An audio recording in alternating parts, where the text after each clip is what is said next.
Okay.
Good evening, everyone. Welcome to our many times now Zoom meeting, Town of Manlius meeting. I would like to begin by the Pledge of Allegiance, please.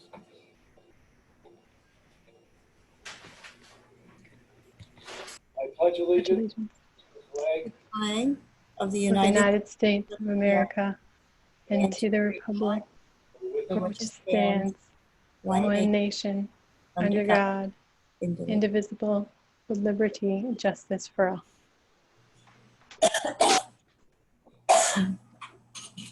I'm thinking this might be the last time I drag this into my office, but you got to do what you got to do. Before we get the ball rolling here, I would like to recognize a couple of individuals who just recently passed away. The first one is Bill Lund. Bill Lund was a town supervisor in Tully for 20 years. Actually, this past year was the first time he decided not to run in 2019. Bill was 82.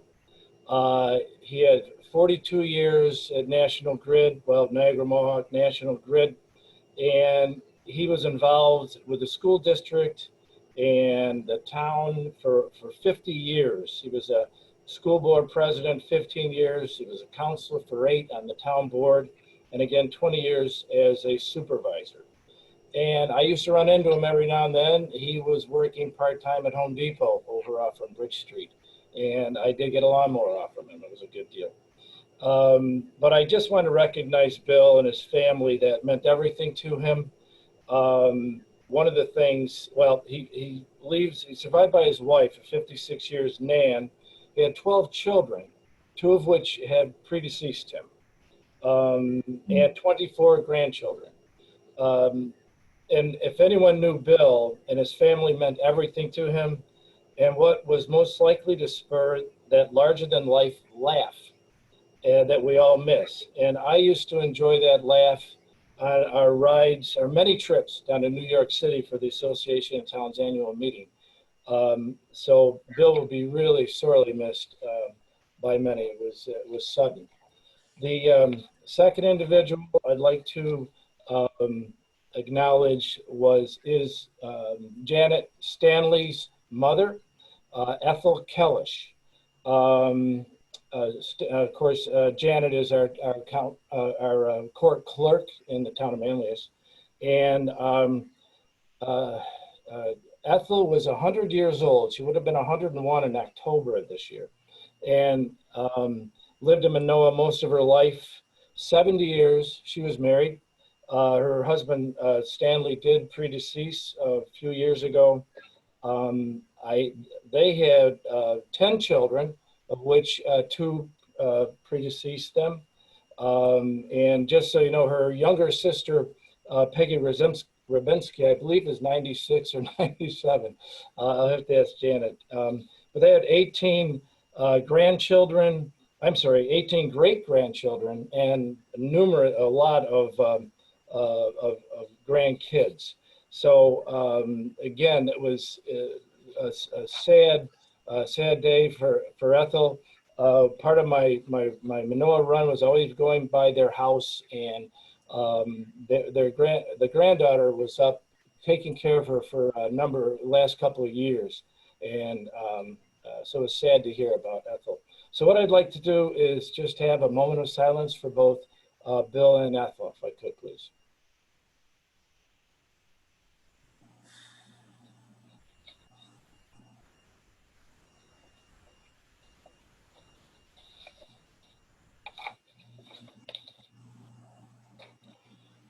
All right, thank you, everyone. Much appreciated. So let's begin. Before we start going through the minutes, let's do the introductions who are here today. We'll start with the board. Again, I'm Ed Theobald, Town Manlius Supervisor. Hi, I'm Sarah Bollinger, Counselor. John Deere, Counselor. Elaine Denton, Counselor. Karen Green, Deputy Supervisor. Caitlin Creasel, Town Councilor. Heather Waters, Town Councilor. Thank you all. And of course, the other town officials who are here with us tonight, we have Randy Capriati, our Code Enforcement Officer, Chief Mike Kroll, Highway Superintendent Rob Cushing, our Town Attorney Tim Frateski, Town Engineer Doug Miller, Town Manager Ann Oot, and of course our Town Clerk Allison Weber. The other individuals who are here tonight who will be presenting, we just ask that you mute until the time we come up. I think that's how we've been handling it, right, Allison? And until it's time for your presentation. So without delay, we need to move on to item 2, which would be the minutes. Supervisor, I'd like to make a motion to approve the minutes from June 10th. I'll second. This is Sarah. All in favor? Aye. Aye. Opposed? Carried. Excellent. Item 3, we have the approval for abstract number 13. Mr. Supervisor, I'd like to make a motion to approve abstract number 13 for $399,636.12. Second. Oh, go ahead. Go ahead, Elaine. I'll second. Yeah, good. All in favor? Aye. Opposed? Carried. All right, now we'll move on to, well, we have all continuations tonight. No new public hearings, even though I was prepared in case we did. So we'll move on to the proposed local law for no parking signs on Hale Road. 1 second. Allison, I know that we've been receiving numerous comments from the public on this. Will you be sharing those at this moment? And is there anyone else out there that has any additional comments? I did receive a few letters regarding this. David Rothschild, 8687. He contacted the town board and submitted this for the record. He wrote a pretty lengthy letter discussing what he's viewed on the road. He said that he would suggest a complete parking ban may pose a hardship to Hale Road residents who might have a legitimate need to park on the road near their homes. I would suggest that the board may want to limit the parking ban to the problem areas or provide mechanism whereby Hale Road residents could obtain permits to park near their homes in suitable locations. And we also received another letter from Steve Atkinson. He is also a Hale Road resident. He urged the town to install the no parking signage. He discussed safety. He also discussed people littering and garbage being left on the road. And we received a additional letter from Amber Suriani, and she said she was opposed to the no parking signs and that this is a public street and the public should be able to continue to be able to use it as a public vantage point. This is in addition to the other letters that I have previously submitted and also sent to you as well. Thanks, Allison. And we don't have anyone else that's on right now that have placed any comments that I can see. Nothing in the Q&A, and the lag on Facebook is not too bad today, so nothing on Facebook as well. All right. I have a feeling that John Preisner Yes. and maybe Mary Kay Peters wanted to speak. And I know that John Preisner is on the line, and maybe his wife Darcy are on the line, but I don't know if they indicated before that they wanted to speak last time, and we were waiting for the public hearing to open up. Yep, and they sent a nice long letter, he and Darcy, on July 2nd too. Yeah, but the public hasn't heard their full rationale is the only thing. Sure. I can promote them to speak right now. I see John Preisner in here, so I'm going to start there. Good. Okay. Allison, the public hearing has to be opened, right? Because Yeah, that's fine. Yes. Okay. So Yeah, this is a continuation, right? We already opened. I thought, No, we didn't officially open it, right? yeah, that's oh, because it says, okay, maybe. So the issue was, if you recall, Mr. Supervisor, that the Eagle Bulletin had a technical mix-up. And Yeah. so while we accepted public comment previously, we would need to kind of follow the legal procedure and have a motion to open the public hearing and waive the reading of the public notice and all that. Let's make a motion to waive the public notice. So this is Sarah. I'll make a motion to waive the reading. Second. All in favor? Aye. Hi. Opposed? Carried. And now I need a motion to open the public hearing.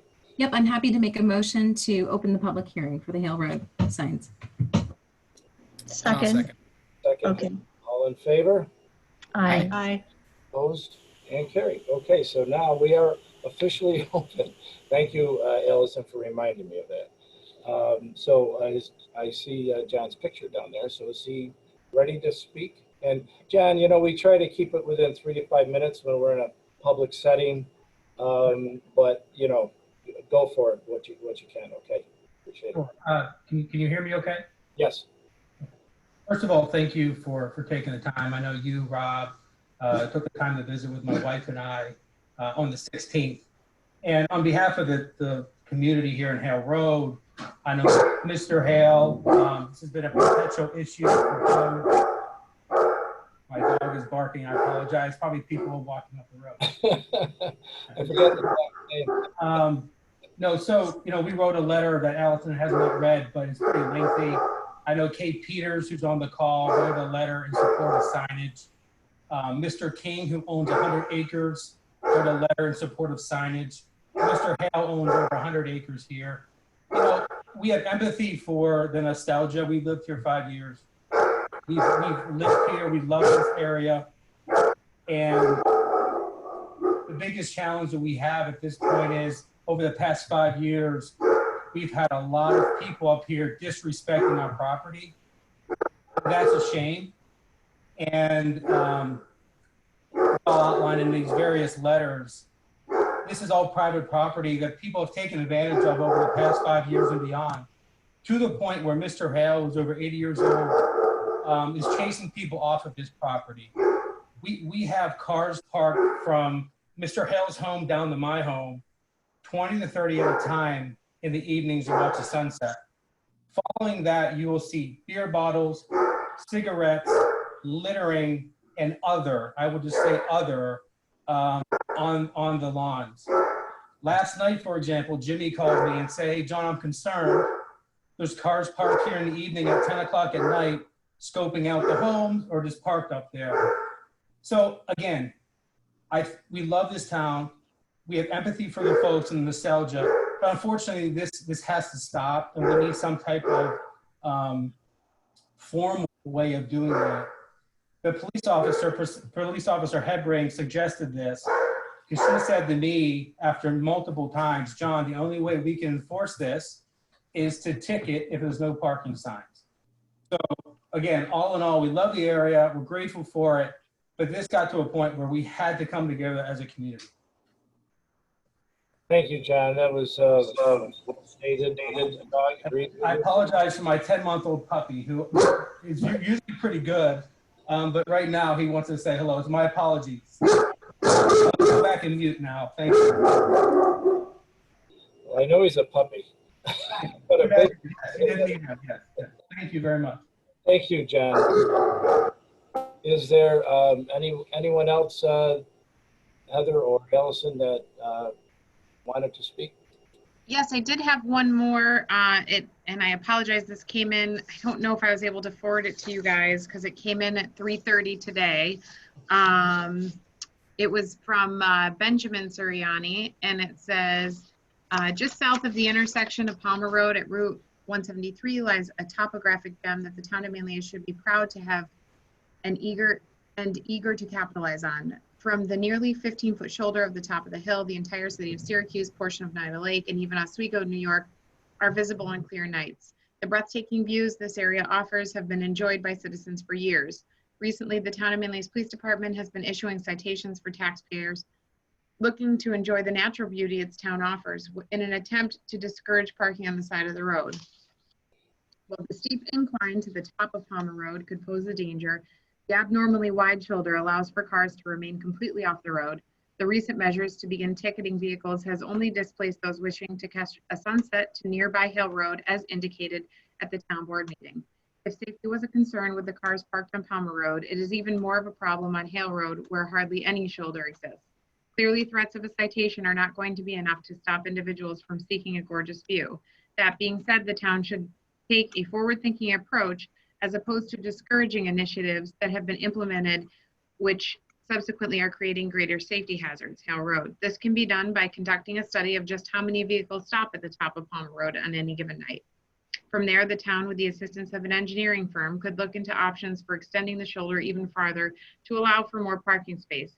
Instead of wasting dollars for more no parking signage that people will simply not abide by, why not add signs at the base of the hill indicating scenic view parking as well as use of extra caution? While this spot is popular among high school students that might be participating in illegal activity, police patrolling could be limited to cracking down on underage drinking and drug usage. If possible, the town should look into purchasing the adjacent land to really capitalize on the beauty this area offers. The acquisition could yield a safe park or other fixtures vital for community development and public health. Overall, the town needs to understand that ticketing those looking to indulge in the beauty of Palmer Road offers doesn't discourage a presence, it displaces that presence and furthermore displaces it to a more dangerous place. For reference, the nearest home to the land discussed above is 600 feet down the hill and across the intersection of Route 173. The nearest home in the opposite direction towards Hill Road is well over a quarter mile away, according to Google Earth satellite view. I encourage the town board to take a comprehensive and progressive approach when it comes to dealing with this part of Palmer Road, as it is referred to as top of the world by locals. Thank you. We have to stay focused here, though, because Rob, you know, the issue is not Palmer Road that we're dealing with here. It's actually, we're talking about stop signs on Hale Road. No parking, the public hearing and the request for the no parking signs is for Hale Road, not Palmer Road. Palmer Road has been a road, it's a county road, first of all. It's not a town maintained road, that section. Right. So, you know, we have no control over the road. We do have the control over the no parking signs on Palmer Road. And again, I think there's some confusion of why the intersection, why that road is so wide. And maybe I can clear some of that up. The county paved that probably 8-10 years ago to widen that road. So in the winter, the wind really blows across through that field and dumps into Palmer Road. And it's such a short distance from 173 to get up the hill with a snowplow.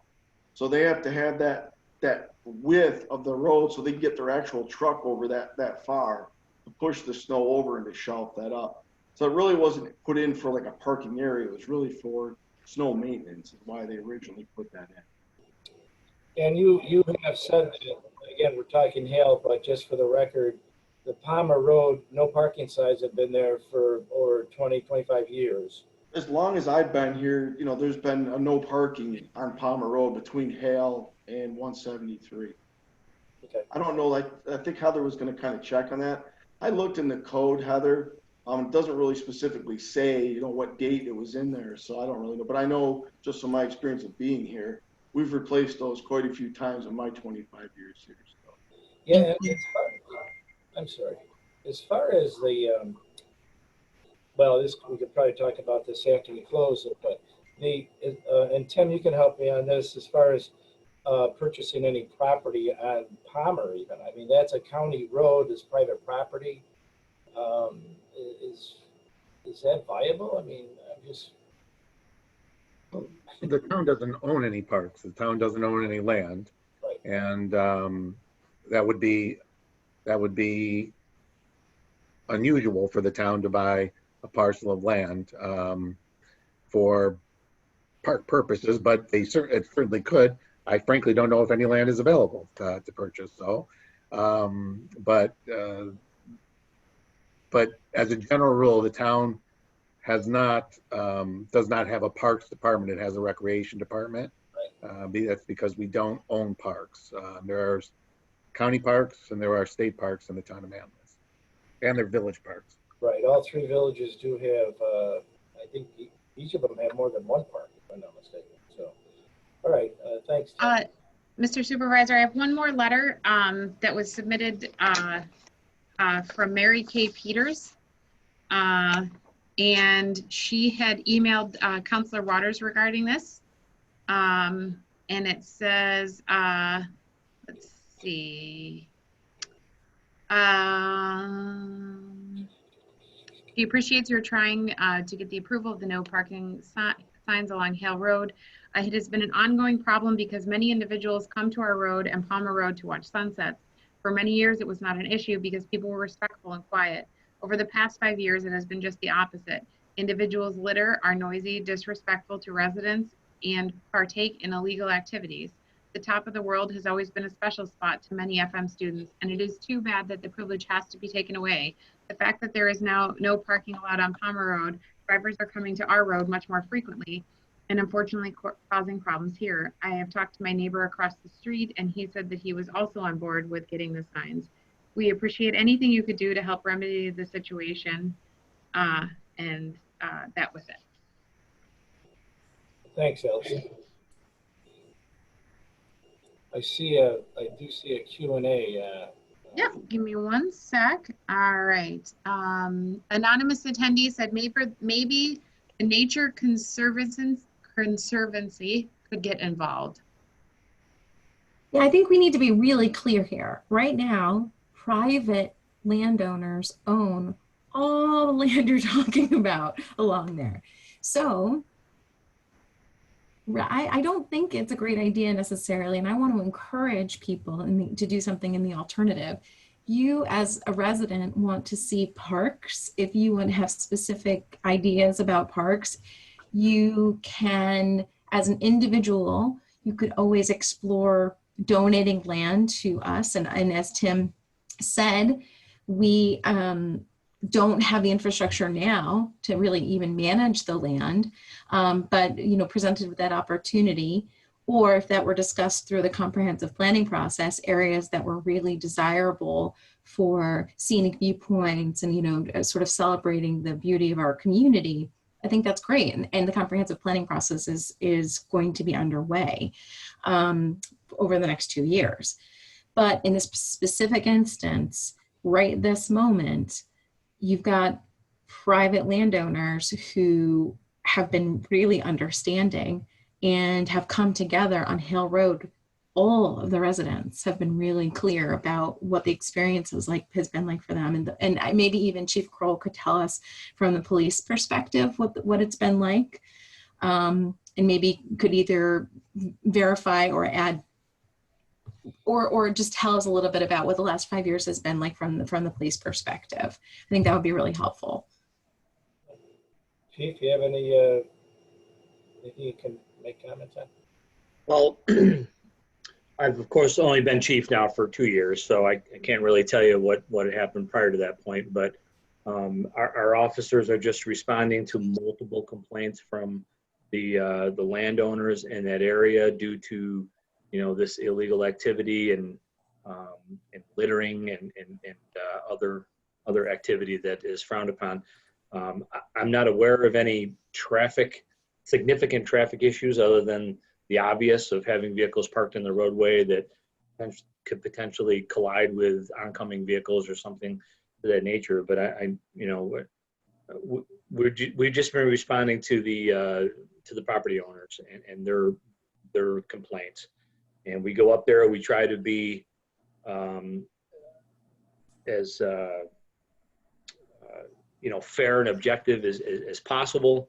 But I have heard reports that when even the police go up and engage with some of the folks that have been frequenting these areas, they're very disrespectful to the police and can't understand and why we're attempting the enforcement action. And our officers have done a pretty good job of explaining that, look, this is a no parking area. It doesn't have anything to do with freedom or the lack thereof. It's a local law, and we're enforcing local law. That's what we do. We're law enforcement. It just comes down to what the town board wants when it comes to local law and enforcement of that local law. Right. Thank you. Thanks, Chief. Well, that is a beautiful area. There's no question. In fact, I drive up there frequently, but I do not stop. And, but it is concerning, the sharp bend there, Rob, and the lack of the space in the shoulders. And, you know, those homeowners up there, I'm sure they purchased there for a reason. It is somewhat secluded and private. And I can definitely see why they would like their property respected.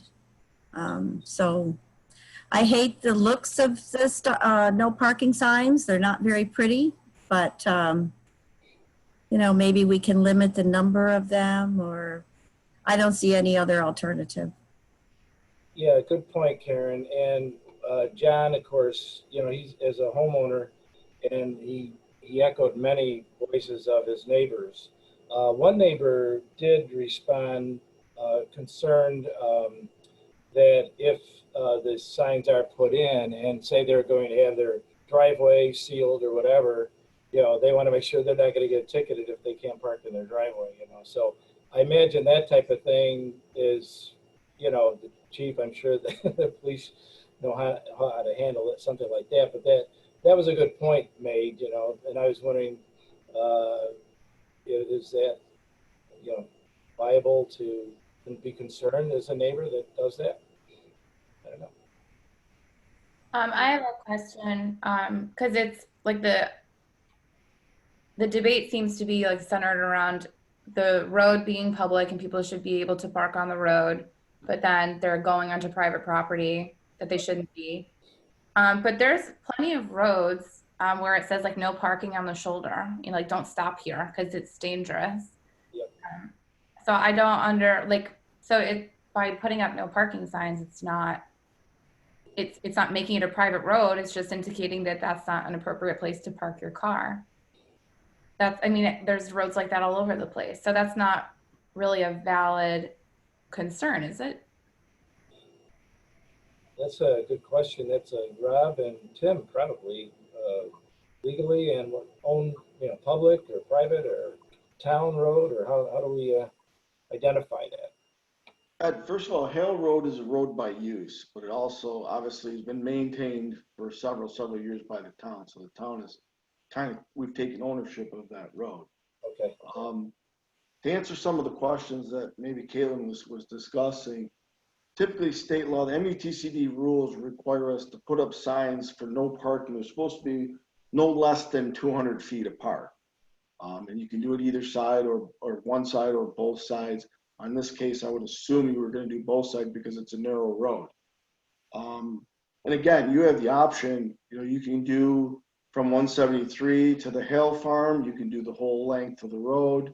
You know, there's different options that you may want to do, but you know, most of the time when we've done this in the past, it would be for the whole length of the road. Typically, or in an area where there's an issue with safety. Okay. Yeah, as a road by use, as Rob just mentioned, the property owner owns to probably the center of the road on either side. So the town only has what's called a right of way over that portion of the street that the traveling public uses, including the shoulders. But again, it's just a right of way. It's owned by the property owner. So if people are parking on shoulders that are in front of houses, they're probably on private property. So I think that answers a question we had come in from Amber Suriani. The land may be private, but the roads are public, disallowing the public to park on the roads turns that essentially into a private drive. And, so no one can park on this road unless they live there. And I think, Tim, you've just answered that question is, technically we are allowed to, the town owns or has permission to allow people to travel on the road, but we do not own the road. The property owners own the road technically out to the center. So all we're doing is we're kind of clarifying the rules. Already parking there, like Tim just said, is arguably not allowed. So this is just formalizing that and also giving the police a mechanism to help, move people out of, make sure cars aren't where they shouldn't be and where they're causing, not only, road safety issues, but, public safety issues. Mr. Supervisor, we have a resident who has their hand up and would like to say something. Okay, just have them identify themselves and Sure. you have to mention in their address, but Okay. no one's really been doing that. So. Okay. All right. Looks like it's Mary Kay Peters. You are unmuted. Go ahead. Okay. Can everyone hear me? Yes, Mary. Yes. Well, first of all, thank you very much for taking the time and listening to our concerns. I, as a resident of Hale Road for over 20 years, it's been a beautiful place to live, and I certainly understand individuals wanting to come up here to see the sunsets. And I just want to reiterate that the only reason that we have gone to all the trouble to ask for the parking sign is that people are not being respectful. People are not adhering to the rules. And I know the police have been up a number of times and they've been very good about taking care of things, and we really appreciate that. But the one other point that I wanted to make is, and I know you folks can't do anything about it because I looked into it many years ago, is the speed on this road. It is not, there is not a speed limit posted on this road. So, which means anybody can go at 50 miles an hour if they want to, which is very dangerous. And now that we're getting more people coming on this road to watch the sunsets, I think it is a safety concern. So I just wanted to also reiterate that there's a concern about people going at imprudent speeds, and that is a safety issue.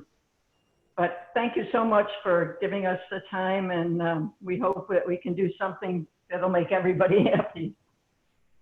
Thank you, Mary Kay. And I just wanted to add that I loved your sunglasses in your photo there. They are really sharp. Rob, what's the, what is it, 55 if it's not posted? Is that the speed limit? Yep, that's correct, Dad. I think probably it's one of those deals, again, being a road by use, and over the years, there's never really been a lot of traffic on Hale Road other than the residents. There's never really been I guess, an ask for a speed change or an ask for a recommendation for a speed change. So certainly that's something we can go through the state and go through the process of doing if we need to. Thank you. I don't see how you can go 55 on that road. Man, around that curve, you'd be, whew. It's pretty tough to do it against. I think a lot of it is, Karen, it's the residents that typically run that road. There's not really, it's not a through road to go anywhere, you know what I mean, other than a cut over to Palmer Road. So if the residents do want to pursue that, Rob, do they send an email to you Yeah, the email would go to Ed or to the board. Okay, You know what I mean? And the recommendation to do a traffic study, you know what I mean? The state would do a study to determine, what an adequate speed would be for that road. We have one more comment. Amber Suriani asked if the road is owned by property owners, why is the town doing the snow plowing? The town, the road itself is not owned by the property owners. The road is, the asphalt is being kept and maintained by the town of Manlius because it is a town road. And it's a road by use. Once we start maintaining and keeping a road for more than 10 years, then it becomes automatically a road by use. So the road itself is owned by, is the town's responsibility. It's the town's. When you say road by use, when we first started learning all of this, I thought it was road by use, but you're saying it's a road because it's being used as a road. It's a road by its usage as a road. It's not a by use, like a twice used. No. Not very much. I had to Google it when we first started this whole thing. You have dedicated roads, Caitlin. I'm sorry, you have a dedicated road and you have a road by use by state law. So you have two different types of ways. You either do it by dedication, by town board dedication, or it would be a road by use. And typically, most of your road by use roads in the town of Manlius are old roads. They're probably the oldest roads in the town. They were probably taken over back in the 30s, 40s, and 50s. Obviously, as the town grew, the town had taken those roads over and started maintaining those roads. So that's why they consider them a road by use. And So all of that, said this is a road. It just became a road by default because we used it as a road. That's correct, Caitlin. That's just so silly. But I hope that helps to answer more like why the town plows it and paves it is because we accidentally turned it into a road by pretending it was a road for so long. So now we're required to maintain it. Because we want the people to be able to pass through and use it even when it's not. Exactly. This is like one of the funniest concepts to No, but this is the kind of esoteric stuff that like we're like, why is it? It gets pretty philosophical. Yeah, so I think that's probably why. I mean, Amber, I was also really confused by this, so I understand your confusion. But this is true. It is a road because we use it as a road. It's a road by use, so then we have to maintain it. So that's the long and short of it, as it were. you'll continue to learn, Caitlin, as I am continuing as well. It's that pesky social contract. Anything else, Allison? Do we have I some? think that's all of it. I think that's it. So I guess if that's the case, we need a motion. Can we close the public hearing on this case? Okay. So I need a motion for that. I'll make a motion to close the public hearing. And I'll second. Okay, all in favor? Aye. Aye. Opposed? Carried. Tim, how do we go about this? Since we're looking at stop signs, I mean, We're looking at parking signs, no parking signs. Yeah, I meant and I've drafted a local law Yeah. that I think was circulated to all the board members. Mhm. And you can simply, if everybody's read the local law and understands it, and if you have any questions for me, I'm available to answer them. Otherwise, we can adopt the local law as presented by, as prepared by the town attorney. Do we vote on it first? Do we do? The local law, just so everyone knows, if you are to approve it, would be number 5. Okay. So we need. Well, is there any more conversation amongst the board? I mean, obviously, Heather, you and I and Rob, we've been up there. A few times I've been up there just to take a look at Palmer too, as well. And it really is sad, as Mary Kay said. There's just a few people that disrespect it and ruin it for everybody else. And it's mostly the neighbors. And as sad as that is, we need to make it a little better for the neighbors as best we can. Now, obviously, it gives more work for our law enforcement. They would be on top of that more. They'll get more phone calls, that type of thing. But it is a concern. Does anyone have any other comments that they'd like to make?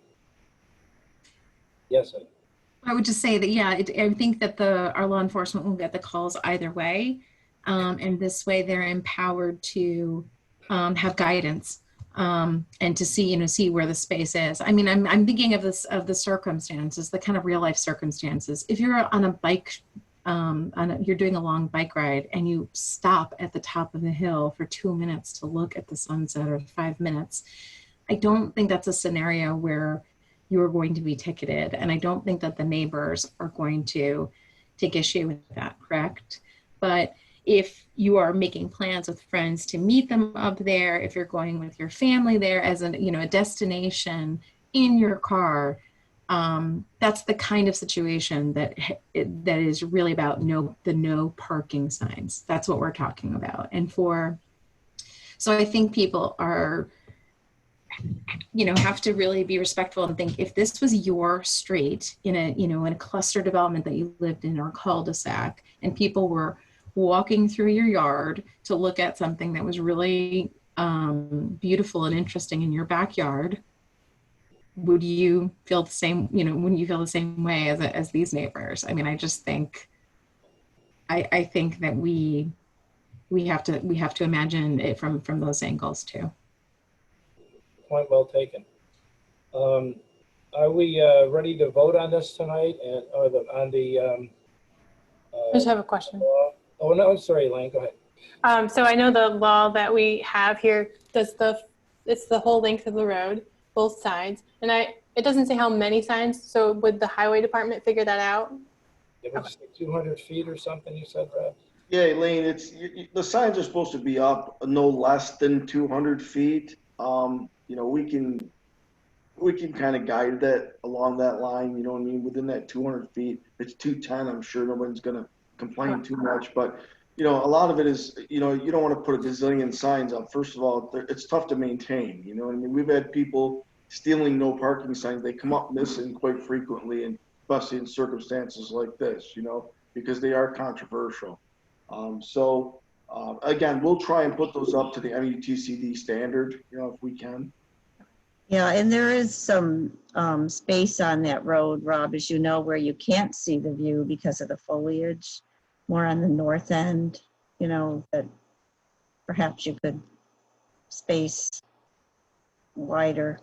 Yep, that's kind of the plan here. Obviously, if you're going to do the whole road, we'll use some judgment here. Right. Try and again, we'll make it so it's hopefully within MUTCD standards, and yet there's not a lot of signs, so hopefully it will work for everyone. Again, you'll have to give us some time. We have to DSNY and all of that type of thing to make sure that we can put new signposts in where there's maybe services underground or above or whatever, where there might be a conflict. But so you'll just have to give us, a week or two here to get them up. And as we have for situations like this, I think, of course, this would be noted on our website as well as Facebook, so people are prepared for this. Board, what do you want to do? May I make a motion to adopt this new local law? Local law number 5, and I will second it, Mr. Supervisor. Okay, all in favor? Aye. Opposed? Okay, that's carried. All right. I would like to add, Mr. Supervisor, that this was kind of a hard vote for me, because I wanted to so much of what I think is special in Manlius, I want to preserve and to elevate it, not to take it away or make it more difficult for town residents to access. But I think that this is the only solution we have at this time. What I want to encourage residents to do is to come up with, this is your government. We represent you, and we represent the folks that live on this street. And if you have any other ideas for how we could accommodate visitors, and whatever idea anyone might have, whatever crazy plan, please send it our way. But it is difficult like my brother, who passed away several years ago, his friends go there to honor his memory. And it's been like a tradition for them. And they take my other brother there. And I think he's got some kind of like, I've never had the ability to really go because it was too difficult for me personally. But he's got some kind of tribute marked there. So, but it's too dangerous, I think. And it's if it's private property, people shouldn't be trespassing. But how can we bring it to the community in a real, true way? I would love to hear people's ideas. We've got so many smart, creative people in Manlius and from around the region. You don't have to be a Manlius resident to send us an idea. But this is a chance to get creative and to think about really making top of the world a park. How do we do that? So I'd be interested to hear what people might have to say. Thank you, Caitlin. Yeah, and I get where you're coming from on that, absolutely. All right, so we are ready to move on to the item 5, which is a continuation of the public hearing on the zone change of Brolich Properties from an R1 to R3. I know Brandon, you're here, I believe. And I have listed Tom Oot. Is Tom Oot joining us tonight? No? No, I'm sorry, I got it. Sometimes they're on together, so I just put him on there just in case. Every now and then he pokes his head in, right? Okay. There you go. I'm back. All right, Brandon, very good. The last time, when we met last, I know there was somewhat of confusion, concern regarding the property surrounding whether it was R1 or R3. And I think we've got that cleared up as far as understanding why the property that looks like R3 is zoned R1. And I'm wondering if, I know Tim, you and Randy put your heads together on this for an explanation of how that occurred. And maybe you can explain it a little bit, and then we can move on with any other questions, because we're still open, the public hearing is still open regarding that property. Well, I think Brandon actually did a very good job with his letter explaining what happened. And the issue is that the properties that have townhouses on them near this property are zoned residential 1, not R3, even though the coloring might suggest it's R3, it's R1. And they were able to be built because back when they were built, the zoning requirements for R1 were different than they are today. Brandon, jump in if you'd like. Yeah, we just, after doing some due diligence on our end, the old R1, I guess we could call it, was a 20,000 square foot minimum lot size. And obviously now, that being 40,000 square feet with the current code, it was better for us to try to figure it out, because obviously we couldn't quite understand with some of the property sizes of Ravine Ridge and Huntwood. We couldn't quite understand exactly how they got there. So once we did some due diligence on we found out that there was a change in the code, and that's why that they were approved with that cluster development 278, but it was 278 with 20,000 square foot lots, not 40. Thank you. So the town was corrected. It is R1 surrounding. It's just maybe a different R1 at the time. Right. Okay. Very good.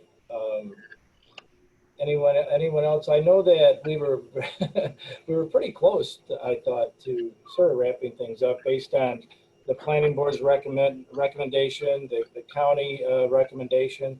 It looked like the only issues, of course, are the things that need to be addressed once it goes to the planning board, which I know you're more than aware of as well, Brandon.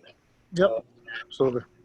Anything? Yeah, so we were just feeling that, again, because the old R1 is more similar to what is now R3. It would be in similar zoning with the surrounding properties, so we feel that would be a good use. Yep. Well, like I said, the planning board did think that would be a zone R3 seem to make sense in that area with the way it's all currently zoned. But go ahead, Elaine. I know you had your hand up. Yeah, so I think, doing the research, it was really great to learn why the surrounding properties are R1, but currently that would technically be an R3 right now.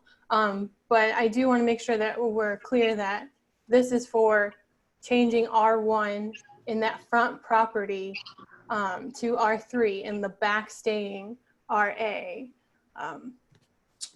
So I just want to make sure that that's clear. Is that a question to me? Yeah, that would. Yeah, how would would that be accurate, Brandon? Well, I guess I don't know, and maybe Tim can chime in on this. I don't know if we're looking for preservation for, call it the green space, or whatever the rear land is. As you know, our plan is to have the green space for the patrons, but maybe if there's a deed restriction in place, but I don't know exactly the zoning, how it would work as we try to go get our approvals utilizing the 278. If we can have separate zoning in both parcels. I don't know if it all has to be R3. I think it does. Our intention again is to only utilize the top, and maybe if there's a way we can make satisfy the town and some of their concerns with some type of restriction for the back, we'd be happy to try to accommodate that. But my concern is the application that you originally submitted, that's what it stated. It stated that the front would be changed and the back would remain RA. Well, that'd be an error on my part then. And that is what we sent to the county planning board, which is what they commented on. So if what you're asking for is that whole parcel, we haven't done that application. This is a point I brought up last meeting also, because it was my understanding that it was going to go from R1 to RA or to R3. So the difference is going to be density. Correct. I think it's already zoned R1, I believe. Yeah, it's already zoned R1 at the front of the parcel and RA in the back. Right. Okay. So if you did the entire parcel as R1 or R3, I'm sorry, then your density will increase. If you only did the front portion of it, then your density would be only related to the front portion, which I think is about 5 acres. Yeah, roughly. Yeah. So with the RA, how many acres would it be? Would you say? How much? 17. 17 acres. I think it's 17. Is that, Brand? 20, It's about 23. 23 acres, and we're using roughly about 5, leaving about 17 open. Of the agriculture would be you use about 5. Yeah, we're using to call it the upper portion, the 5, because obviously the other land's almost 20 feet lower, and it's got floodplain issues, and it's just not really buildable land for us, so to speak. So I just want to say that in the application, which I do want to commend Mr. Jacobson for his patience because he submitted it February 20th. But in that, it does say the remainder of the site to stay restricted agricultural. So that was the intention, and that's how we've framed this application. And again, I guess our intention is to keep it, like I said, the wild HOA space for the patrons. Mm-hmm. I don't know how I can secure that or, I guess, put the town at ease. But again, and I know this isn't a town board issue, it's a planning board issue, but it's really just for us to be able to utilize the 278 cluster. As I've submitted the plan that we're trying to build, in the prior meetings. Right, and I think, you could still have a 278, it just wouldn't necessarily be quite as large. Well, I don't, but R isn't, but R is an ag zoning, correct? So it's not even a residential zoning? No, you can build houses in a residential, in an RA zone, but if it's on septic, I think it's 100,000 square foot per lot. And if it's on public water, public sewer, I think it's 40,000 square foot. So it's the same as R1, so to speak, If it's on public. because it is on public. These are all, we're utilizing public utilities. So, but again, I guess if we're only getting the front portion for our, you know, if we're only getting the front portion for the property, it's not really utilizing what, because again, we're not looking to use the remainder of the property. We're looking to use the front of the property, but it doesn't really do us any different, you know, to go to the R3 if we can't cluster. We have to utilize the rest of the property in order to do so. Well, you could definitely cluster in an R1 and an R3. But how would we do it? I mean, so we're going to do a mixed cluster development where the front's R3 and the rear is RA. Well, I don't know. You wouldn't be using the RA. You're talking about just doing it for your calculations? Yeah. It's only for our calculation of our Yeah, density. that's what I would say, is you just have to use the larger lots for your calculation. Will that work? No, that we just would have, I mean, theoretically, we would have just been doing this for 2.5 months to be at the same space. I mean, the whole purpose of this is for us to be able to utilize that to get the density on the top portion. And if we can't do that, then we're really back to where we're started, and it's just a planning board action and not a town board action. So, yeah, and really, if you Elaine wants to say something. Oh, I was just going to say, that's always been my concern with this parcel is density, and that has been the question in this zoning application is the density. What can really fit there? Because of the floodplain, because the back parcel really just shouldn't be developed on. That's why it's already zoned with the R1 in the front and RA in the back. And so I mean, for my intention, I would keep that. But again, we're not intending to use the rear to develop. And if you look at the other sites, they're much more dense with less property. I mean, we have way more green space in our proposal than any of the other surrounding communities. Brandon, I think we understand that. I think the issue here is something that we've been coming to understand is if we change the whole lot to R3, which again wasn't in the application, I understand that's a mistake. But we, as the town board, don't want to see that whole lot become as clustered as it could be under R3.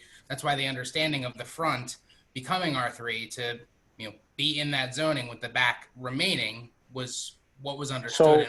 Well, I don't know about that, John. Because I hadn't seen it originally like that, so I hadn't been able to give it the thought as far as density and so on. But can't we have the planning board make one, if you have a recommendation back to the planning board that there's an understanding that somehow this zoning is only to do with our clustering? I mean, don't we work in parallel together? I mean, again, we have a to-be-built plan and a cluster density plan. There's two separate totally plans. I mean, that's the whole purpose of that, 278. That's been utilized probably in a dozen plus communities in the town. What do you think, Tim? Is that viable to recommend that to the planning board with the zone change as he's requesting?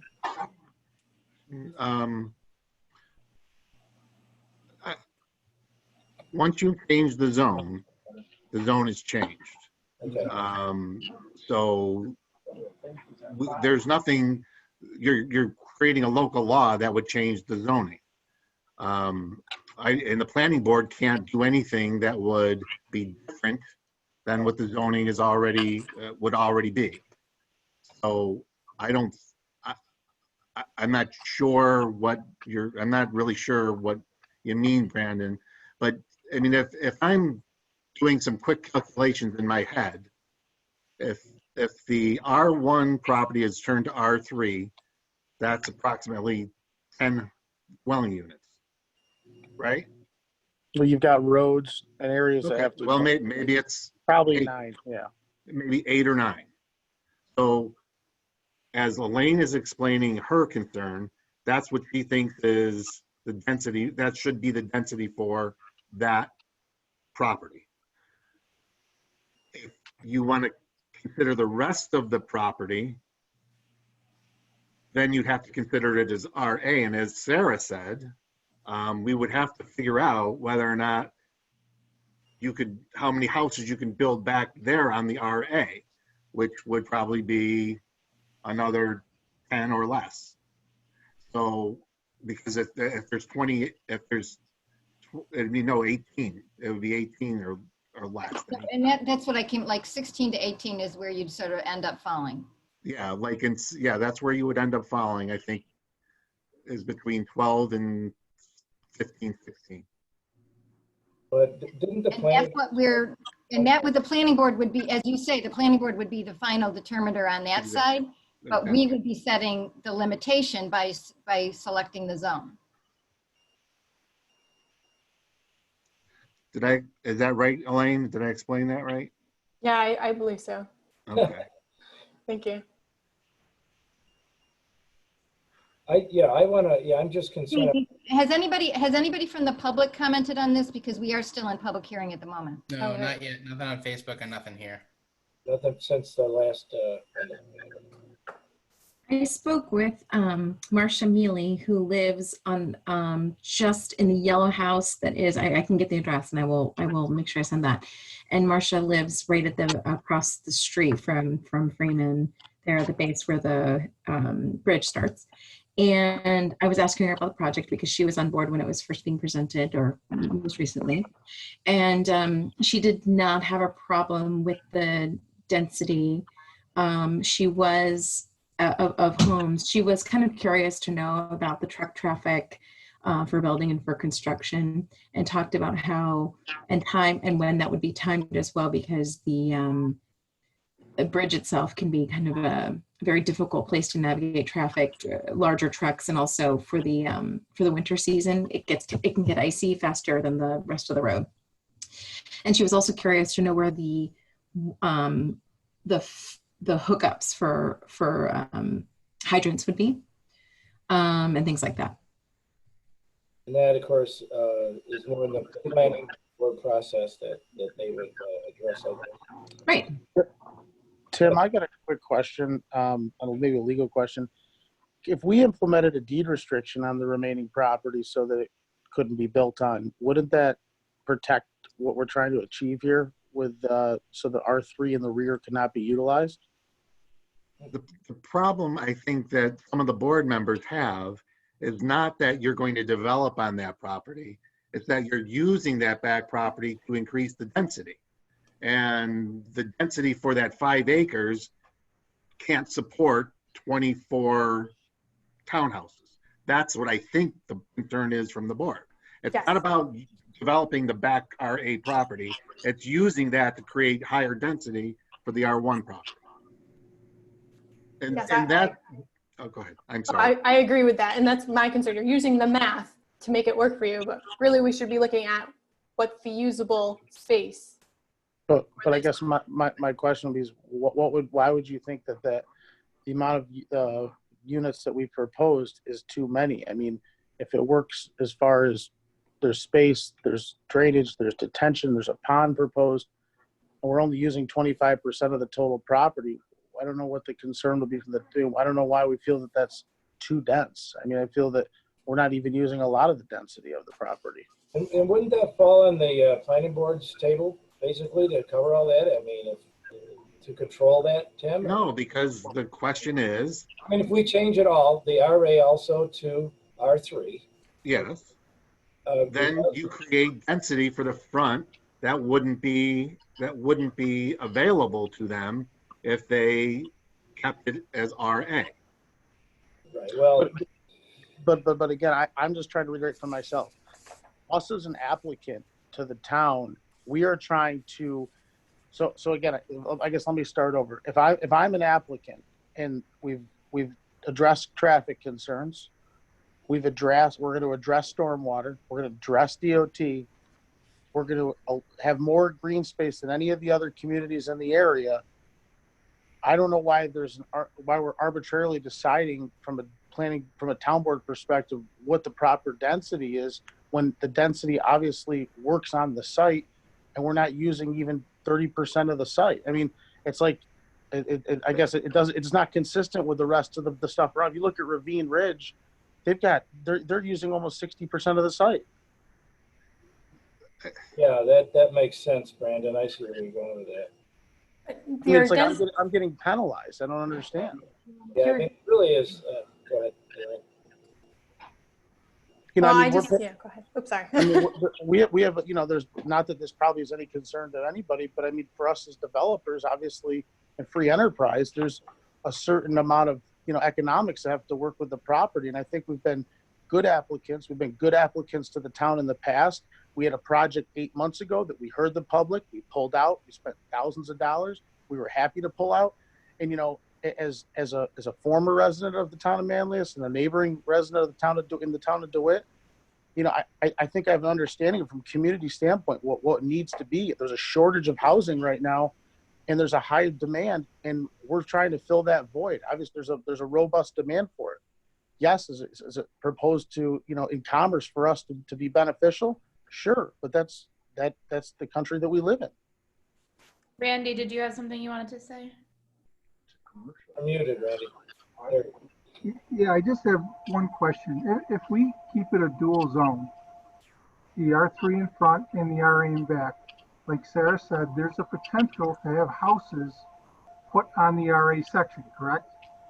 So we could feasibly have houses in front with houses behind that on the next RA property, the next That is zone. correct.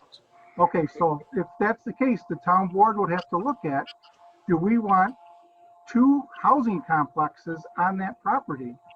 Or do we want them all closer to the road and have the open area in the back for the main intention of, like Caitlin, walkways, stuff like that, where people can have access to it and keep it wild? I mean, that's kind of the biggest question you got to look at. But that's no different than what exists today. Correct. Correct. They can build back there if they wanted to because it's RA. Mm-hmm. From a practical standpoint, it's not developable because of the slope of the property, because of the topography of the property. So they can build on that 5 acres today. They can build 5 houses on the R1 property at 40,000 square feet. Then they can build another whatever 18 houses, presumably in the back. But you can't, because from a practical standpoint, you can't develop that property. But that's the same exact thing that I'm saying. It's like we have to be. To me, it has to be consistent. We're using it against me and then for me. And again, it's spot zoning. Everything around me is the same thing, and they didn't use even close to the green space that I'm using. I mean, it's not even up for discussion. It's so blatantly obvious. I mean, honestly, if we really wanted, maybe we could put a road, but we would never do it. It doesn't make any sense. Like you said, there's no economic, it's not viable. And the same reason we wouldn't build houses back there, the same reason Mrs. Freeman hasn't done anything back there. It's really tough land. It floods, it doesn't flood. I mean, it's pretty to walk, but it's not anything you'd want to build on. The same reason why Huntwood didn't. And some of the Huntwood are actually in the floodplain, which is beyond me on top of it. So, but are we talking about a case where the actual zoning and the way and our categories exist just the way that they do? We have how much you can develop for R1, RA, R3. We have those. We haven't changed any of that. Is that correct recently? So until we change that, we're still in that box and in that framework. Isn't that the case? But I think we're trying to have consistent zoning in the areas. And if my surrounding neighbors have what is R1, which really was R3 when those were approved, and I'm saying, I understand the zone's been changed. I totally understand that R1 has more square footage. But if you look at our proposal, we're giving and taking. We're saying we're allowing more green space. We're unlike the other properties, but we're asking for the benefit of what the old R1 was, which is R3 zoning. And the whole property was zoned that way, not half and half. So I think it's a good compromise for the people that want the green space and us as developers, so that we can fulfill the housing need that's in this community. Yeah, I think it's a spot that I think would work. I hate to see it go to waste by not using it accordingly. And I guess my question is, if we say, okay, let's go with the R1 to the R3, now are we amending his application to include the RA as R3? How do we do that? We did it in our memo to you. Oh, so that would be considered. That was like a month ago, I think. Yeah, right. You're Months right. ago. But we're not against the R3 zone. We think that the R3 zone should be where the R1 zone is today. But I have a tendency to agree with Brandon on the RA because it's really unbuildable, yet it's needed for the project that he's putting in place. And he's going to control the density of the land. And it mirrors everything around there. And it actually doesn't mirror, it's better controlled than what's going on in the other properties, other zone properties. But what he builds up on top of that property or up top of that slope is going to affect what's below. And that's where the planning board comes in. That's the planning board's job. But this decision controls density. We understand, and that's what we're talking about, is that the density is not even consistent. We're doing less density per acreage by 50% of the other properties. It's not even close. If you look at Ravine Ridge, Spectrum Way, and Huntwood, they've used double as much imperviable space than I am. And if the town engineers at the planning board engineers don't think that our property is viable and it doesn't meet the local codes or the state codes, then obviously there has to be changes. But that's our job to spend the money with the planning board to do so. From a zoning perspective, we're more than consistent. We're even going, in my opinion, into less density than the other properties. And again, if you look at those three, it's not even close.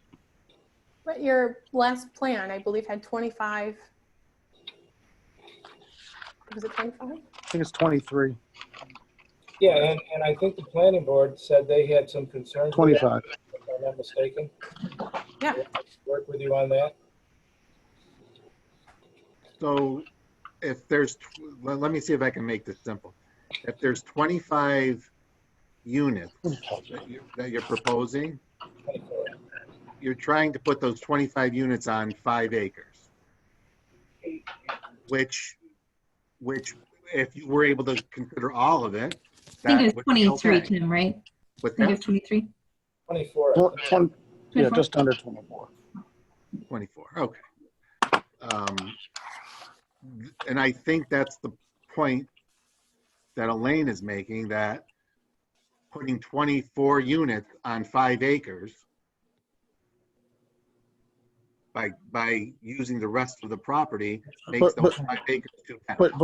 But Tim, that's the whole intent of 278. And I'm not trying to be argumentative, but isn't the town board's job here is to fit the circle into the right hole, not to do the planning board's job. The planning board's job to decide if that 25 is viable, not the town board. No, the zoning controls density.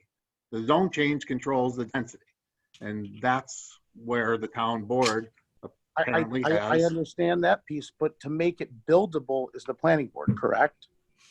So if we're saying we think 25 should not fit on 5 acres, not that it can, or if you're using the word should, you're saying if it should not fit, meaning that it's a discretionary thing. If it should not fit, that's a planning board action. No, the density, the planning board cannot control density. Only the zoning can control density. There's practical problems with density. There's practical problems with building, and Correct. That is you can't develop a certain piece of land because of its topography. But in terms of density, density is determined by the zoning district. The zoning to be consistent with surrounding properties, with all surrounding properties of consistent zoning, consistent green space, I'm exceeding those. I'm going to more green space than they were before. And on a percentage basis, if you look at the 3 townhome communities that are around. Right. I'm not arguing either way. I just want to, I'm just trying to explain. I'm trying to explain. What's that? I mean, right now it's basically commercial use. It's an interior design center and also a residence. And it's like we're getting rid of that piece of it and going to strictly residential. Right. In the end, the town board is going to have to make a decision on whether or not they want to change the zoning for this area. And, I don't know what that decision is going to be. I know that there's clearly some people who have concerns about using the entire property to create the density for that 5 acres. That's what I'm hearing here today. I'm hearing it too. You don't have to convince me. It's not about convincing, it's about what's practical. And I mean, as a private developer, we're spending thousands of dollars on a plan that you've seen for 4 months almost. I've been to multiple hearings, and now it's like, well, I've decided we don't really like the density. Well, how about instead of wasting time, money, and effort, I could have just gone back to this 3 months ago and not had my opportunity cost be gone, because I've had 3 months of this where I've been sitting on the sidelines. And it's like, you know what my intentions are. I've been very clear, very open, and I think I've been fair. I haven't been greedy, and I've been a good patron to this community, as well as like when I did my last project. And I don't feel like getting the same treatment as a private developer. You know, the county recommended it. The planning board recommended it. There's no traffic issues, and now all of a sudden we've decided there's just too dense. But the county application assumed that the front property is what we were talking about changing, not the back. That is what the county. No, it's not. The county knows exactly what we had on the planning board. The county planning board, that is what they have in this thing that they sent to us. It says that the local application notes that the front of the site is currently zoned residential 1 and the remainder of the site is restricted agriculture. The requested zone change would change the residential 1 area to residential 5, which is a mistake and now it's 3, where multiple family dwellings units are a permitted use. The remainder of the site would remain in the restricted agriculture zoning district. But Elaine, we don't know if they would have made that same decision had he applied and made it all R3. But that's why we amended it on June 23rd. I mean, so this was already amended. I do feel like we're kind of going in circles. Like, do you have a comment? I'm sorry, Caitlin. Go ahead. It's like I see that I'm feeling a little bit confused really about the issue. Like there was a mistake made in the application in the county. So I don't feel confident that we actually have a real recommendation from them. Their recommendation was related to something that's now turned out to be inaccurate. And I appreciate that you have been certainly a pleasure to work with and professional during our meetings, but that doesn't mean we're beholden to you to grant you the request that you asked, but we're willing to work with you and try to understand where you're coming from. And I think that that's a courtesy we have certainly showed you. So I do disagree with your earlier assessment that you don't feel like you're being treated fairly. I don't think my time is being treated fairly. Brandon, just hold that thought 1 second if you wouldn't mind. I think that the question that we have been wrestling with, and I've spoken with Elaine and I've spoken with Heather, we've talked about this. I've tried to glean from my colleagues what their impressions are on this. And the question that has been coming up this entire time has been density. So I'm sorry if you feel like that's coming out of left field, but that's been the question that we've been most worried about this whole time. 25 properties on that parcel is a lot. And we have been worried when we saw the renderings of what that would really look like. So that isn't brand new. That has for me been the main issue. So I just want to confirm that I understand the question we're trying to answer here, because I do feel like we're not really making progress in this discussion. So you want us to change the zone of the back parcel, even though you don't plan on developing that, so that you can include that property in a calculation, allowing you to achieve the density that you seek, which would allow this to be a profitable project. But one quick question I want to add. If I had 25 units on 26 acres or 24 acres, would you feel that's too many pieces of too many property or too many dwellings on that property? Well, can you answer my question first, just so I understand what I'm understanding? Yes, we need the density to have the units up front to make it a profitable project that makes economical sense for us. And so you need the back parcel to be zoned. so that you have the, I'm understanding this correctly, Tim, it needs, for the calculation to be what it needs to be for you to get the density that you seek, which would allow the project to be profitable, you really need the whole parcel to be zoned that. Yeah. But for me, it's a little bit of a philosophical question. It seems like we're kind of skirting the law, that what the zoning stands for, which is that if we know you're not going to use that back parcel, for us to change the zone for that so that you could then manipulate the other parcel so it works economically for your project feels disingenuous on my part to know that that is the direction you're going, because that zone is zoned the way it is for a reason. So if we're going to kind of, this is like pretty much like a shortcut, which I'm really not comfortable with. So if you wanted to increase the density of that one piece of property that you want to develop, then I would prefer that your request be to change the zone of that parcel, of that property, to the zone that you're seeking, so that you could have the density that you need to make the numbers work. Like, I don't know why we're kind of trying to come at this from a back way, because it would be zoned like that for a reason. Sarah, didn't you have something?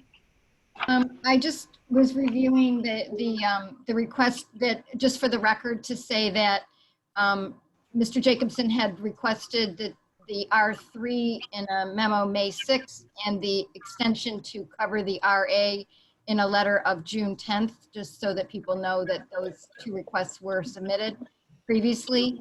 And I'm wondering if, I mean, I agree with Caitlin, this is kind of going in circles. I wonder if we could move to close the public hearing and move on toward a vote and just see where this lands. I think that makes sense, Sarah. I'd make a motion to close the public hearing. Second. All in favor? Aye. Opposed? Carried. Very good. All right, so so we continue discussion, I would guess here. I see what you're saying, Brandon. You did request the, as Sarah pointed out in the amendments in those June 10th, I believe, was the letters that I had here too. And you know, I agree. I mean, if you need that density for the, and I think Caitlin, you were right on the button here, for your project to go forward, and yet you're not going to use that property, but you need it for the calculations of your of what you want to do, then I don't see any reason why not to agree to make it an R3, including the RA, because it's going to be less less than the other surrounding properties as far as that the green space goes. But if we were going to vote on it tonight, we would have to do it with the resolution amended, because in the resolution it says from R1 to R3, and it would have to be amended to be from R1 and RA to R3. Is that correct, Tim? Yes. Okay.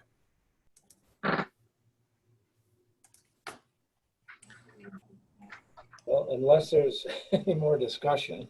Wait, I'm confused. Go ahead, Karen. Yeah, Tim, a quick question. Yeah. Could we get another review by the county just with that property, the parcel that's being discussed, in a timely manner? Being that the applicant has already applied for this and we've been working on it. Yes, we could ask the county to re-review the application with the entire 23 acres, 25 acres, going from R1 and RA to R3.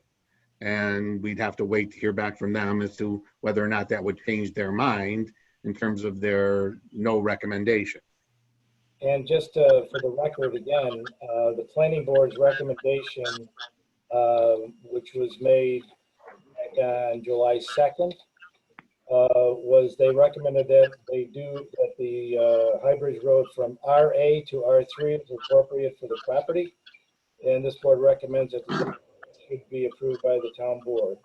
The type of structures and uses that are allowed in an R3 zone is consistent with the uses and the character of that busy corridor. So, And could you clarify, did they say RA? They didn't say R1? yeah, they said RA. That was, are you looking at the resolution from the last time? I'm actually looking at the minutes. The minutes. Yeah, from July 3rd. These are the minutes, I'm sorry. Yeah. From our planning board? Yep. Mhm. Okay, so, okay. But Karen has a good point. I mean, geez, we could drag this out more, you know. Well, I mean, time is money, and you know, you want to make the right decision here, and if it just holds it up, and if we could get county review in a short period of time. Allison, do you know what the county's date is? We would have to submit it by July 10th. Their meeting would be on July 22nd. Very often, they will send us the resolutions that day. I can't guarantee it, but. Well, you know, I put more of my. So we might have it before our next meeting. Yeah, could we ask them to expedite response because that's the same day as ours? Yeah, I could certainly put that in my request. They will, I think they'd provide that for us, because they usually do. They send it to us that day, but. No, and the fact they, yeah, and the fact they already have all this information, so. That would be our next board meeting too. So July 22nd. So Karen, would you like to make that as a motion so that we can move on? Yes, I'll be happy to make a motion. I don't think we need to make a motion for that. If we're just sending it back to the county planning for their re-review. Note that in the minutes, Allison. In an expeditious manner. Based on their schedule. Yeah. I mean, I'm familiar with some of the other projects Mr. Jacobson has done, and you know, they're lovely with the outdoor spaces, and he does a very, very nice job. Thank you. Yep. All right, we will do that. And sorry, Brandon, we got to delay this a little longer and wait for the county reply on this. Okay. But, you know, we want to make sure we do the right thing. All right. Thank you, guys. All right. Thank you. Thank you. All right. Thank you, board. That was a lot of information there we had to cover. Let's move on to item 6, which this is also a continuation of the 3GI public hearing from the 3GI zone change for Central New York Inland Port, again from RA to industrial. John, I know you and I and Heather, and of course we had a nice public information meeting. I forget when it was, 2 weeks ago, I don't remember. But we've put an awful lot of time into this and a lot of thought. And honestly, I am still getting a lot of information from residents. I've been in contact with CSX, and I'm waiting for more information from them on some of these things. I think at this point, I think we're all kind of just waiting. I think it was on the 25th that we did the public information meeting. We had good attendance. We talked for a long time about the project and not just the zone change. I think everyone's getting feedback on the project still. And I think kind of offline, we've kind of discussed the notion, you know, a couple of us at a time have discussed the notion of, you know, I think we can close the public hearing unless anyone here is here to speak. But I think we're going to take a little bit more time on this decision to really understand a few of the finer points. I know a lot of the communication here, it's not like talking to, someone right here in town. So you might be waiting a week or two to hear back. So, but that's, I think, where we were at. So if anyone is here for a public, it is still open. And I think, Allison, you had a couple of other. Yes. I do have one comment in the, but it's an anonymous attendee. It just says regarding the inland port project being considered as a zoning change, maybe the largest in Manlius in 60 years, is too obtuse and involved for any kind of vote being hurried through until the public has had a much better idea of the nature and the scale. And then it disappeared. So I think the question was redressed. Just poof. And I couldn't agree more with that. Like town board Snapchat. Mrs. Yeah, right. Yes. Yeah. So we could. So I guess in that case, and I'm wondering, John, is can we hold the public hearing open, because the public is still very interested in this? I mean, what it would do is it would allow us to have, read the comments into the minutes next time. And if someone else wants to join us the next time to add a comment, there's no reason we couldn't. Yeah, I think it was just the plan was to close it. But if we want to keep it open, I think, it would be appropriate, because it, in a small way would signal that this is still under consideration. We still want people to tell us how they feel about it. Yeah. So I would also be supportive of that. And you're right, John. A lot of the at the public information, again, a lot were concerned with the project, not necessarily understanding that it was a zone change conversation. But on the other hand, that they do tie in quite a bit on this project. However, Mr. Supervisor, may I suggest, could we possibly have a finite date for the public hearing? Because again, this has been going on years and years and years, and there are a lot of people waiting on our decision that can't go forward or need to, think of other alternatives or whatever. But just to keep extending it and extending it without a closure, I think is difficult for everyone. Yeah, I think, Karen, we sort of talked about this. I know John and Heather and I, we've been sort of committeeing this up, and I think we were really shooting, whether we close tonight or not, we were really trying to shoot for the next board meeting, the 22nd, to make a decision of some type then, because you're right. We got loads of information, loads of ideas and concerns from all walks of life and all businesses and so on. So I agree. I think that's what we should try to shoot for, is if we don't close it tonight, let's close it on the 22nd if we have any more comments, and then we can make a decision, I would say, that night. We should have everything wrapped up by then, I would hope. I agree with that. I think if we continue until the 22nd, we should be, as a board, prepared to close the hearing and should be able to vote at that time. Yeah. Okay. That makes sense. With the understanding that anyone who is watching, listening later on, listening tomorrow, reading the minutes, please continue sending us. Believe it or not, we enjoy as much feedback as possible. It helps us make those decisions. We don't count them. We don't get stressed out about it. It's helpful. It helps us make the decision. So please continue that.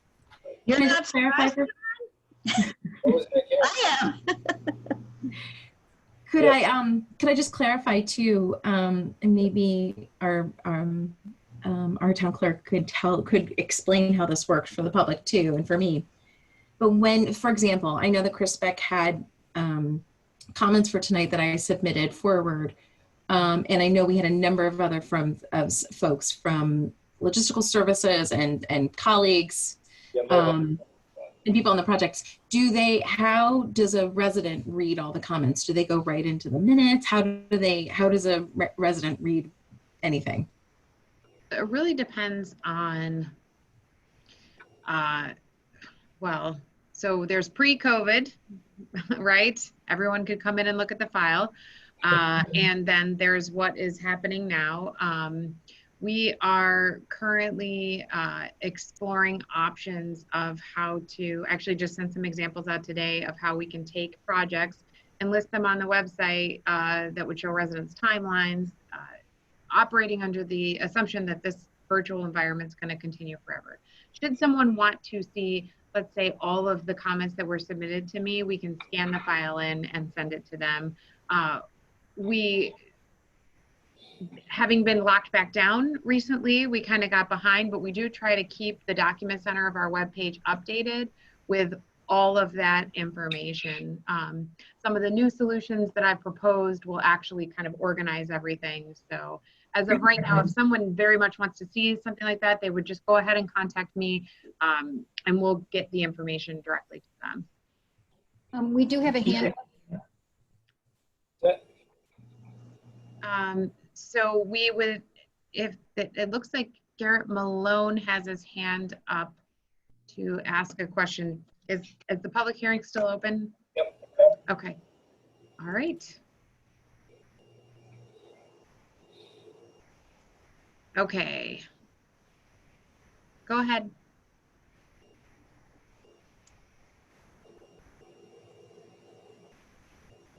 Does he have to unmute himself somehow? Mr. Malone, you're unmuted.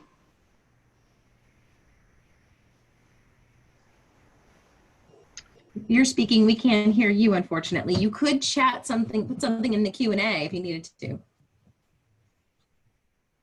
Yeah. That could have been, the hand up could have been, typically in the public hearings, we haven't been using the hand up function, so maybe that was something else. So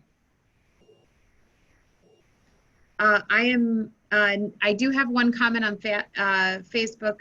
Non Clark says, has everyone on the board visited the site on Fremont Road? I would say that I could answer that and say yes. I live up there, so yes, I do. Oh, okay. Let me see. There might be a second. Oh, Garrett Malone says he lives right on Fremont Road. Okay. And we had a comment I saw. It's a couple of comments I saw. Yep, that was it. And then it looked, Rich asked when the minutes will be posted to the website. We are catching up, but we like to have them usually, you know, within 1 to 2 meeting cycles. The videos are always available on Facebook for everybody to watch. And we do have a YouTube page that will be coming very soon where everybody can see the meetings themselves. Mr. Malone asked, he said, I'm curious about taxes. Aren't we all? Mr. Malone, maybe, is he talking about his property taxes, or is he talking about the taxes that's going to be on the new property going on? That's how I would understand it. Yeah. And I believe there is I think they're applying for a pilot, if I'm not mistaken, for that. That was part of the conversation, yeah. He said he was asking about his own. So I think his question would be that he's curious how this will impact his own property taxes. Well, I know. Go ahead, Heather. There's a pie in the sky, or sort of a blue sky version of this that is, say the inland port goes on, it starts up, and of course we are a private-public partnership, and we're collecting fees for logistics along with our private partner, and those, as a public partner, we're getting revenue from an inland port. We're operating an inland port with an operator partner. That would be revenue for the town for sure. There are a lot of steps before getting there. And one of our intentions the way we zoned it too, remember we cut part of the northern part to keep it agricultural, so it wouldn't affect the houses on Kirkville Road as much. At least that was the process, and so yeah, if he's thinking it's going to either increase or bring his property taxes down, that's an assessor's question. Mm-hmm. It looks like Warren Linhart on Facebook says, what information is being asked of CSX? Oh, that's a good question. Doug, you and I put together some lists that we haven't quite finished. We want to add a couple of things, but maybe do you have that in front of your hand? Some of the questions we were reaching out to CSX for? Yeah, I don't have it right in front of me, but some of the things that we were going to ask were how many containers go through the port, Now, how many do they anticipate would go through the port? How much truck traffic do they anticipate being generated from any future activities in and around central New York, including the Amazon? You know, we've heard a lot of things thrown around, but we were trying to, when Ed and I spoke to Mr. O'Connell the other day, we were just trying to get some facts from CSX to what they see at the port. And I think we had 5 or 6 different questions. Right? I mean, they're pretty basic if you think about them. I think there were things that the board and the public have been asking, and we just had the opportunity to talk to the regional director, Mr. O'Connell, and I thought he was quite accommodating. Ed, I mean, we'll see what he sends back. He said he would try to get those back to us ASAP. So I would think, you know, if we get those out this week, we would certainly have them by the 22nd, John. Would be my guess. When the DOT gave CSX the $19 million and officially called the area, the DeWitt Rail Yard and the operators working with CSX, an inland port, they said that they expected a volume of up to 30,000 containers a year at the facility. And that would be, if you look, I guess, I've done a little bit of research, and it looks like 30,000 containers would be, you get about up to 4 truckloads, and you know, Matt or Vita or anybody who knows about this better than I do right now, tell me otherwise, but get about 4 truckloads from each container. So that's a lot of. So to that point, Heather. Yes, we don't know where it is. No, to that point, what Mr. O'Connell told us the other day is that they did, through their seeker process and their road analysis, that was the maximum allowable through truckloads at the site. And Mr. O'Connell said he did not, correct me if I'm wrong, Ed, I'm kind of paraphrasing, but Mr. O'Connell said he did not see in the near future even encroaching that 30,000 number. But that's what Ed and I asked him was, you know, what is the number now? What would it be in 2021? And he said he would endeavor to get those numbers, but he did not think that it would be anywhere close to the 30,000. But we're just waiting to hear back from him, right, to get him those numbers. That was the max. Like, if you put that in perspective, that has nothing to do with the inland port. That just has to do with how much traffic it's going to be that they're currently handling. Well, yeah, and I think I understand that. And I think my issue is definitely this idea that the state, that no one's owning the traffic really at the end of the day. We've got infrastructure issues, right, that we're going to have to deal with, that we have to deal with 81. And we've got the people shipping the goods. They're saying, wow, to ship it up from the port is a lot less expensive to get up there. So let's do that. Shippers are getting that discount. CSX, you know, it has whatever, it has the incentive to carry more goods. It's got this international cargo.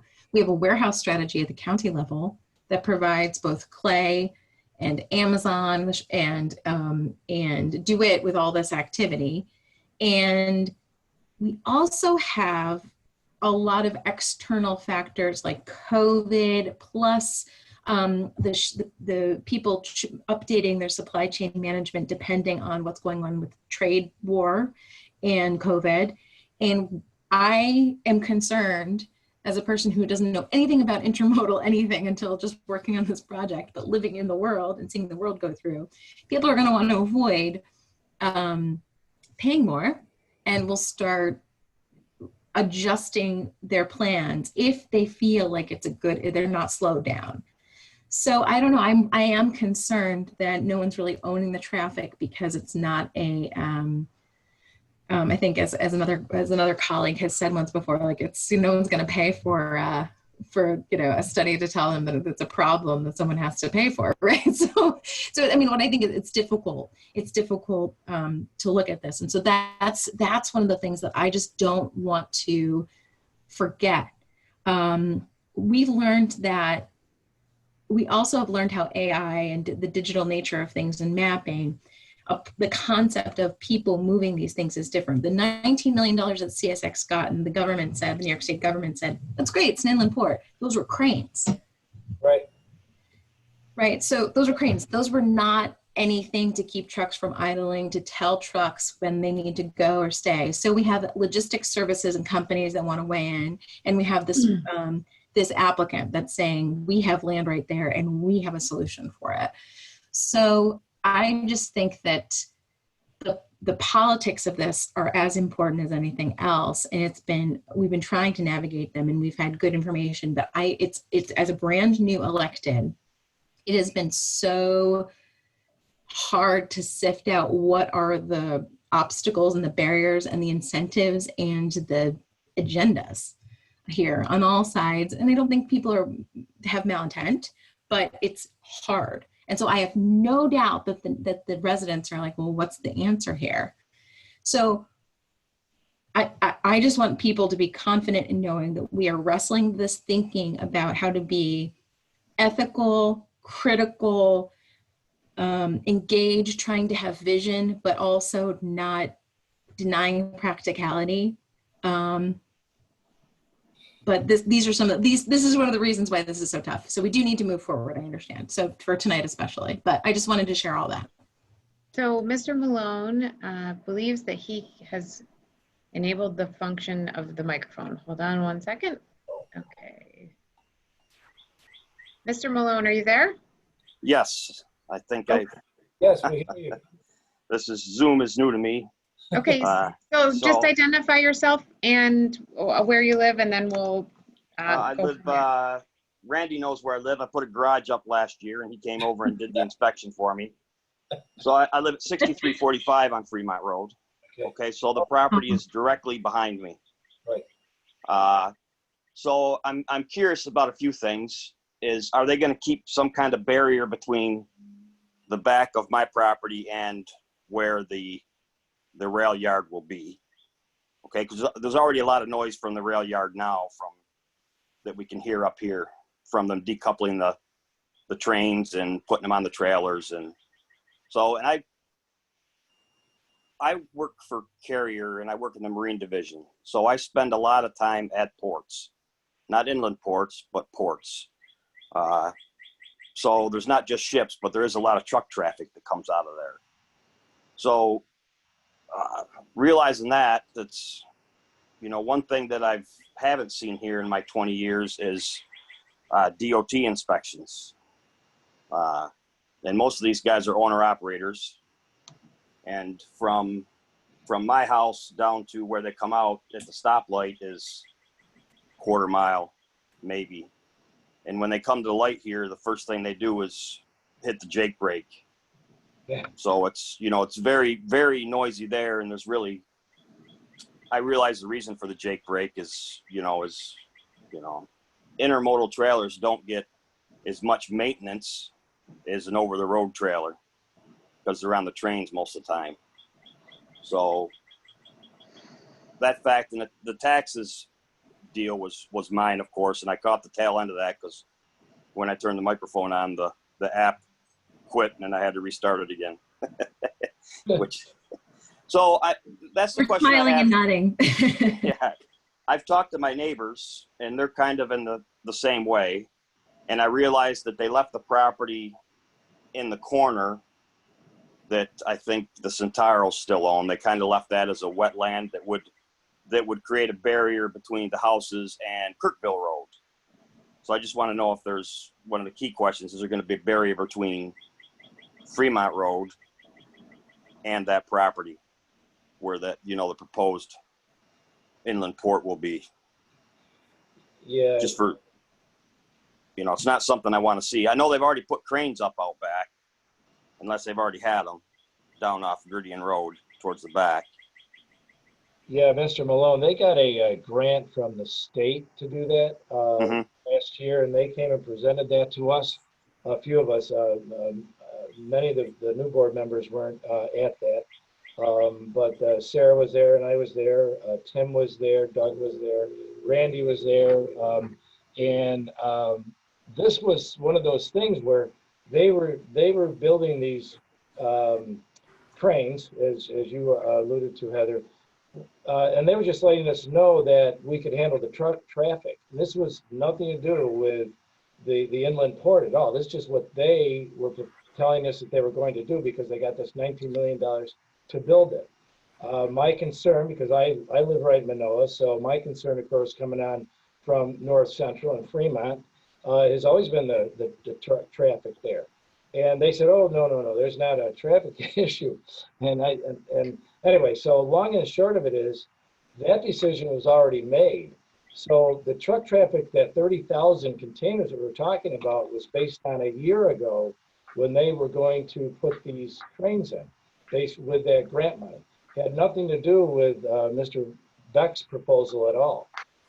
So the whole concept with the inland port is the fact that they felt there'd be so much traffic now, so much containers being transferred, that they would need a place to store it while they were moving everything, okay?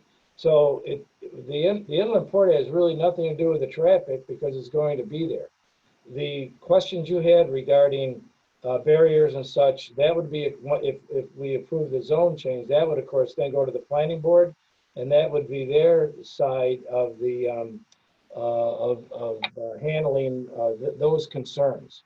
So, and then of course, when they came to us a year ago, that was even before the Amazon deal became an interest. So you add that on top of what they were planning. It's already going to be there. The traffic is going to be there whether this inland port is there or not. Right. Well, it'd be foolish not to do it. I mean, there's good money in it and good jobs. It's just a matter of, making the, we really don't have a lot of people that are backed up to it per se. I mean, you certainly have less than 24 people that it would really, really affect, right, short of traffic.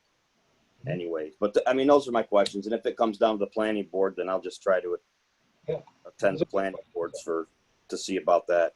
Mr. Malone, thank you so much for sharing all that. And you have real, knowledge, professional knowledge, plus like living there, which is really invaluable. So thank you for participating and for staying engaged on this. And I would say also, I want to clarify, as I understand it, the jobs might be there for constructing the port at different stages, but it's not a job heavy project in terms of operating, because it's a lot of it is sort of is using the technology really to manage gates and to coordinate things. But I hear you with sort of building and constructing it in the first place. I mean, Heather and Ed, if I can just quickly chime in to help Mr. Malone. Sure, Matt.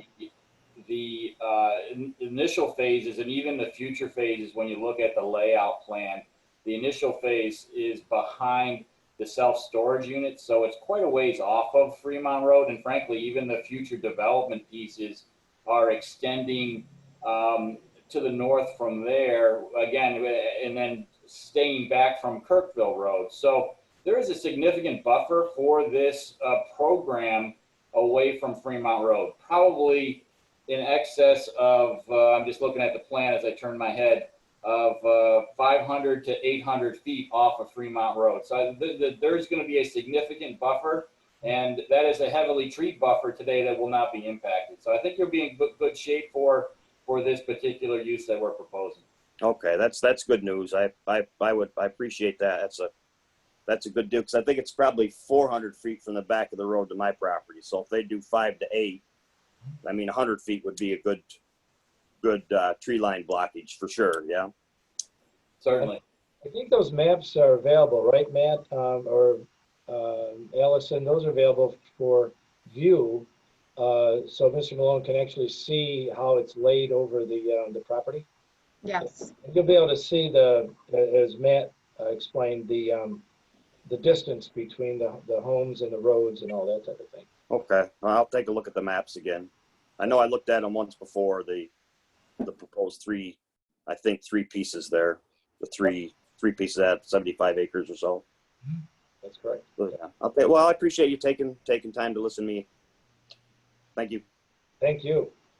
And then it looks like I have 2 final comments. Anonymous attendee said, I believe there is an endangered species of bats there. How will they be protected? Home values will plunge in the Fremont area due to traffic. And let's see if there are 30,000 containers a year and each container has 4 truckloads. That's 120,000 truckloads a year, or 10,000 a month, or 300 per day every day. Do you think that's excessive? And then another person said, this is only to approve the zone change for phase 1, correct? The 2 area concrete pad. And I can answer that and say that it's just the zone change for the parcel itself. It's no part of any approval of the project. It would just be to change the zoning. Warren Linhart said, COVID aside, the traffic and noise is going to be enormous. The environment will certainly be affected and would increase. 3GI will certainly benefit. What monetary benefit will the town of Manlius get out of this? And what of the increased traffic on Route 481 if Syracuse adopts the community grid? There is no West Interstate loop to alleviate the traffic increase on the east. And that is all of the comments that we've gotten during this discussion. I think I might have had those at one time and didn't know it. So. But, all right. So I think, right. I think we're about ready to, especially since I think the consensus is that we'll continue this to the next week. So, if anyone feels their questions weren't adequately answered, please reach out and we will do our best to do that. I think one of the important things is I think we've said it every time, but the intention of the inland port project or this zone change is not to add traffic. The idea, and it is contested as to whether or not traffic over the rail is going to increase as the warehouses are built, as the new facility at the rail yard is used to take international cargo off the trains. The intention of 3GI is to not bring additional traffic. Of the inland port is not to bring additional traffic at the moment. This was presented as a solution to the incoming traffic, to the traffic that the town of Manlius and its residents had no say in when they put the warehouse in. They didn't ask Manlius, as far as I know, any questions. And now DeWitt is getting one, and those new pieces of equipment in the rail yard were put in, and I don't think they asked what our opinion of that was. And so this was one option we were presented with, and that's why we're doing our due diligence here to make sure it's answered. I answer the bat question. I don't know how one does that. I have to assume because of the way we do a 13-part seeker for a lot of things, I have to assume that there is some plan to move endangered bats. And then, as far as monetary benefit, we were looking at this. Right now it's restricted agriculture. I would assume putting a large facility on there would increase the value of the property, meaning we would have tax revenue. That would help us. And then again, to kind of return to why we were, really looking at this so deeply, is one of the major benefits would be to manage traffic by allowing trucks or allowing containers to move into the port and out of the port at times that are ideally more amenable. We've been in conversations with private firms that we would be partnering with that have vast technology equipment to help manage that. And again, I definitely I can completely understand if anyone feels confused. I don't want to say confused. There's a lot of information here.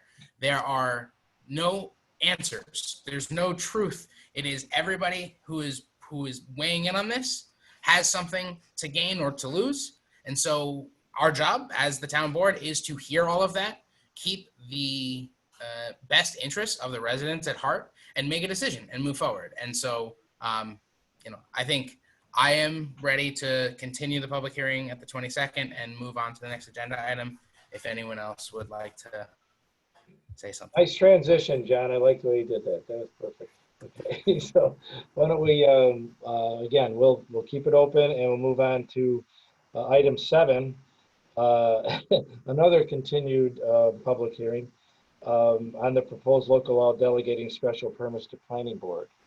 Mr. Supervisor, I'd like to speak on that. Yes, please do, Sarah. Thank you. So first I'd like to ask if there's been any comment. Allison, have we received anything with regard to this? None. No. Okay. So people, before we close the public hearing, I just want to make everybody here now aware that the resolution. We haven't opened this one. This was another one we have to open. Why does it say continuation then? Yeah, sorry, I didn't catch it. Well, because Was this another, Ed, the other thing that Ed, happened? if you remember, yes, we did already accept public comment. So that was to give the public the directive, just that it was continued from last time. All right, thank you, Elaine. So first I'd like to then waive the reading of the public notice. And I'll second. Oh, go ahead. All in favor? Aye. Opposed? Carried? Go ahead.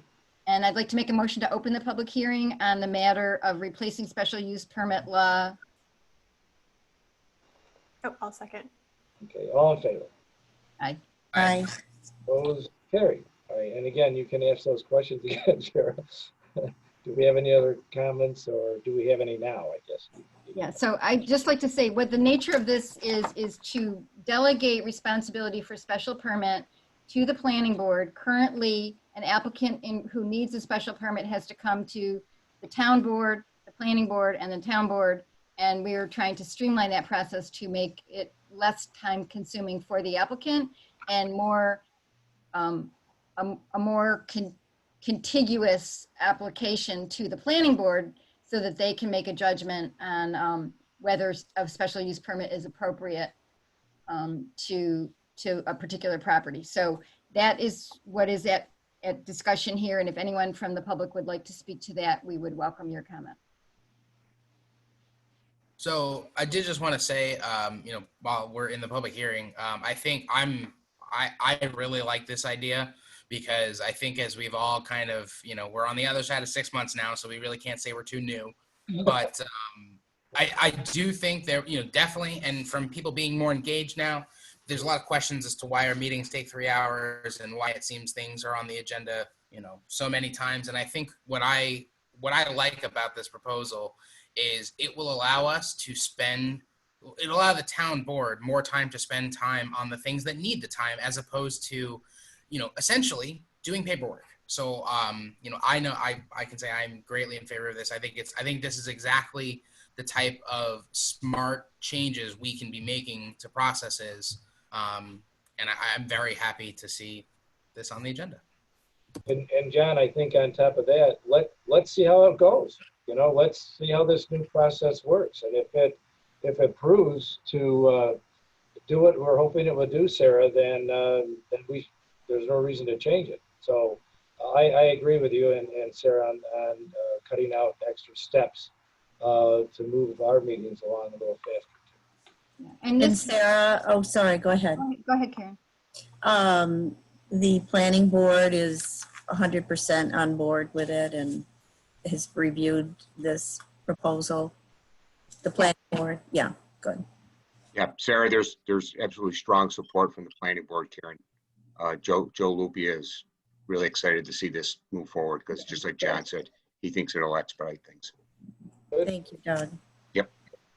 Always like nodding heads. It's always fun. There is no comment on Facebook or in the Q&A regarding this. Elaine does have one. I just have a question. Because this law that the changes we want to make is 13 pages, I just want to confirm, like, this law already exists. We're making changes to it. And what we're doing is we're changing the process. So instead of within this 13 pages, instead of saying the town board is doing that, right, the planning board is doing that. Is that correct? That is correct. Okay. Tim, did you want to comment? Yeah, the reason it's 13 pages long is because we're actually repealing the old law and replacing it with this law. 95% of it is the old law. Okay. It's just the 5% that has to do with the planning board taking over the responsibility to do the special permits. Okay, thank you. Very good. So the genesis of this was an effort to work on customer service as a function of the board, of the town's behavior. That there's other things we've done, like accepting online payments and some other things where we're trying to be easier for the public to engage with. And this was one of the recommendations from that process, was just to be a little easier for constituents to work with us. And in this case, it's oftentimes the special use permit and the site plan are the same people at the same time having to do double work. And we just didn't think there's any need for that. So that's why this is here. May we close the public hearing? I don't, unless we have any other comments, I don't see anything. Right, Allison? Nope. Okay. Go ahead. I'll make that motion. Second, All in favor? aye. Opposed? Carried. Any further discussion? Well, I just want to clarify for anyone who might be watching. This is, I think, the first public hearing we've had in the Zoom environment where we didn't leave it open for 2 weeks. And just to be fully transparent, it's because this is something that's been worked on, discussed. We haven't had any comments. I don't think I've had a single letter or email. I don't think anyone has. So just so that everyone watching understands why this might be the first time you're seeing a public hearing open and close in a meeting since, March, right? And we did take public comment on it because this was in the same batch of Eagle Bulletin technical issues, I guess. I don't want to throw them under the bus. Same with the no parking signs too. So we did, we got that done tonight too. This would be local law number 6. Right, okay. So I would like to make a motion to enact local law 2020-6, replacing special use permit law and delegating authority to issue special permits to the Town of Manlius Planning Board. Well said. Second, All in favor? aye. Aye. Opposed? Carried. Very good. All right, we got through that one. All right, go through my stack here. All right. Comprehensive planning. Yep. Let's see here. Let's move on to item. Where are we with that, Heather? I know I found an email from May. Yeah, exactly. So I in May I shared a memo, I think internally with some information, and I have a new one that's still maybe wordsmithed. But if you'd like me to, Sarah Bollinger and I have been working on a plan given our new COVID reality and also the state not having released the comprehensive, the CFA funding application. And so, sorry about that. I'm reading and thinking at the same time. So this moment in time, I just wanted to give a quick report on that, and I can do that now, or I can do it in my roundup. If you want to wrap it, if you want to do it now, go ahead. Yeah, well, I'll be brief. We've only sort of done almost a soft launch of getting the word out about comprehensive planning. It was something that we talked about when a lot of us were coming into the new roles. We talked about it in January and approved a comprehensive plan committee. So I'm on that and Sarah's on that, and we're all a part of comprehensive planning, of course, including our colleagues in the villages and our department heads and really everybody who's a stakeholder. But we were exploring exactly by what process and with which funding mechanisms we would design what we would do next. So where we are now, having spoken with our own planning department and Doug Miller and spoken with resources across the county and the area, we have established since January 2020, we've endeavored to begin a process of developing and adopting an agreement that's going over time. It's going to contain our goals, objectives, and strategies for the future development and conservation of the town. We expect that it's going to express vision and policies to be implemented over 10 to 15 years or so, and developed and periodically updated with acknowledgement of the existing plans of our villages, neighboring towns, and the county. And our plan is going to include our New York State Climate Smart Community goals, since those need to be achieved based on the commitments we've already made, and will be a guiding document for land use laws, which still will be developed and adopted through their separate process. We've begun to collect contact information and interest for the volunteer stakeholders who want to engage in the vision and planning process. And we really aim to engage a large number of participants for this stage. And we anticipate that we'll have a smaller executive committee appointed that will have residents from all stages of life and include those with expertise in historic preservation, economic development, education, land use and development, public safety and health, environmental sustainability, parks, recreation and culture, neighborhood development, pedestrian infrastructure and transportation, and public safety and health promotion.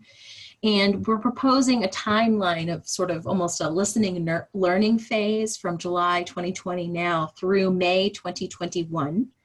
And that would be, and then another phase called Dreaming and Doing, which would be June 2021 to May 2022.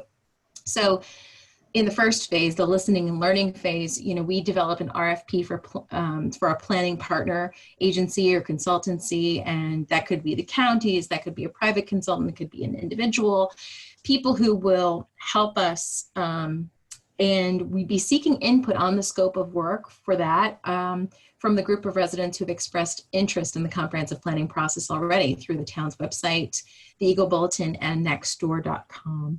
And we have about 51 people, for example, that have filled out the Google form with interest in getting involved. We want to hold initial virtual listening sessions in September, October, and November with topics of interest to folks and with engagement through community affinity groups like a neighborhood association or a faith group or a home and school association, in addition to just being open to folks, so that we're really going where people are and also using the virtual tools we have. We want to engage the community through these virtual listening sessions, surveys, public meetings, and then use analysis tools.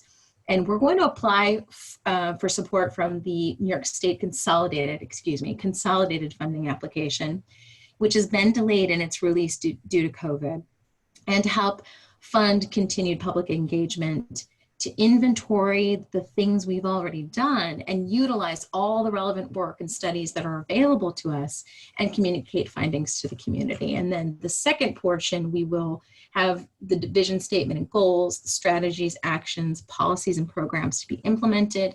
The committee will produce a draft of the plan, hold a public hearing. The draft plan will be forwarded to the town board for review, seeker, and a second public hearing. And then the Central New York Regional Planning and Development Board is going to have to review the plan. That'll be a part of the process no matter what. And when the final step is completed, the town of Manlius may adopt the plan through resolution. So that's a broad overview of the whole project for 2 years of our life together. And we're really excited to get started. I think it's going to be, I'm having a hard time opening my Zoom back up. I can't see you all, but let me open it up again. There we are. I can see you. So we're really excited to get started. And I just want to thank everybody who's sort of been waiting patiently for this to really kick off. And we really do need this extra support in order to do everything we do regularly and keep this moving forward. But it will help inform everything and all the big decisions we have in front of us. That was a lot. Thank you. That was, like everything else, you'll have all of that memorized in no time, right? No. I'd love to just read things to you. All right, very good. Sarah, did you want to comment on that, or are we good? We're good? I think Heather said it all. Thank you. Very good. Thank you, Heather. It's a process for sure. That's definite. So we'll move on to the correspondence of new business, and we'll start out with Rob Cushing, Highway Superintendent, and all his paving and stuff. What's going on? Paving is good. We're continuing on there, and I guess I'll yield my time to Randy tonight. Oh, Good Randy. job. So we will now move on to Randy. Go ahead. Not too much tonight, other than extremely busy, which we kind of anticipate was going to happen. I'm going to be on vacation next week, as you all saw. I sent the email out, and Doug and Mike will be covering. So other than that, things are moving very quickly. All right, vacation, huh? Enjoy the Thousand Islands. Yeah. Oh yes, I know. That's great. Doug, anything to add on your end with Randy at all, or you good, or what? No, we're in good shape. Okay, We're all set. Yep, Randy and I have connected. Okay. Tim, anything for us this evening? I like what Robert said, and I'll yield my time to Allison. It's all yours, Allison. Now I'm kind of embarrassed because I actually have a thing, and by this time of the night, I'm always like, let's go, let's go, let's go. So, and actually, Ed, I have to apologize to you because we didn't get a chance to talk about this yet, but I did talk to Anne, which counts, right? There you go. Enough? Yep. Okay. So as everyone knows, we've been adapting and juggling here at Town Hall, and we have reallocated some staff in Town Hall.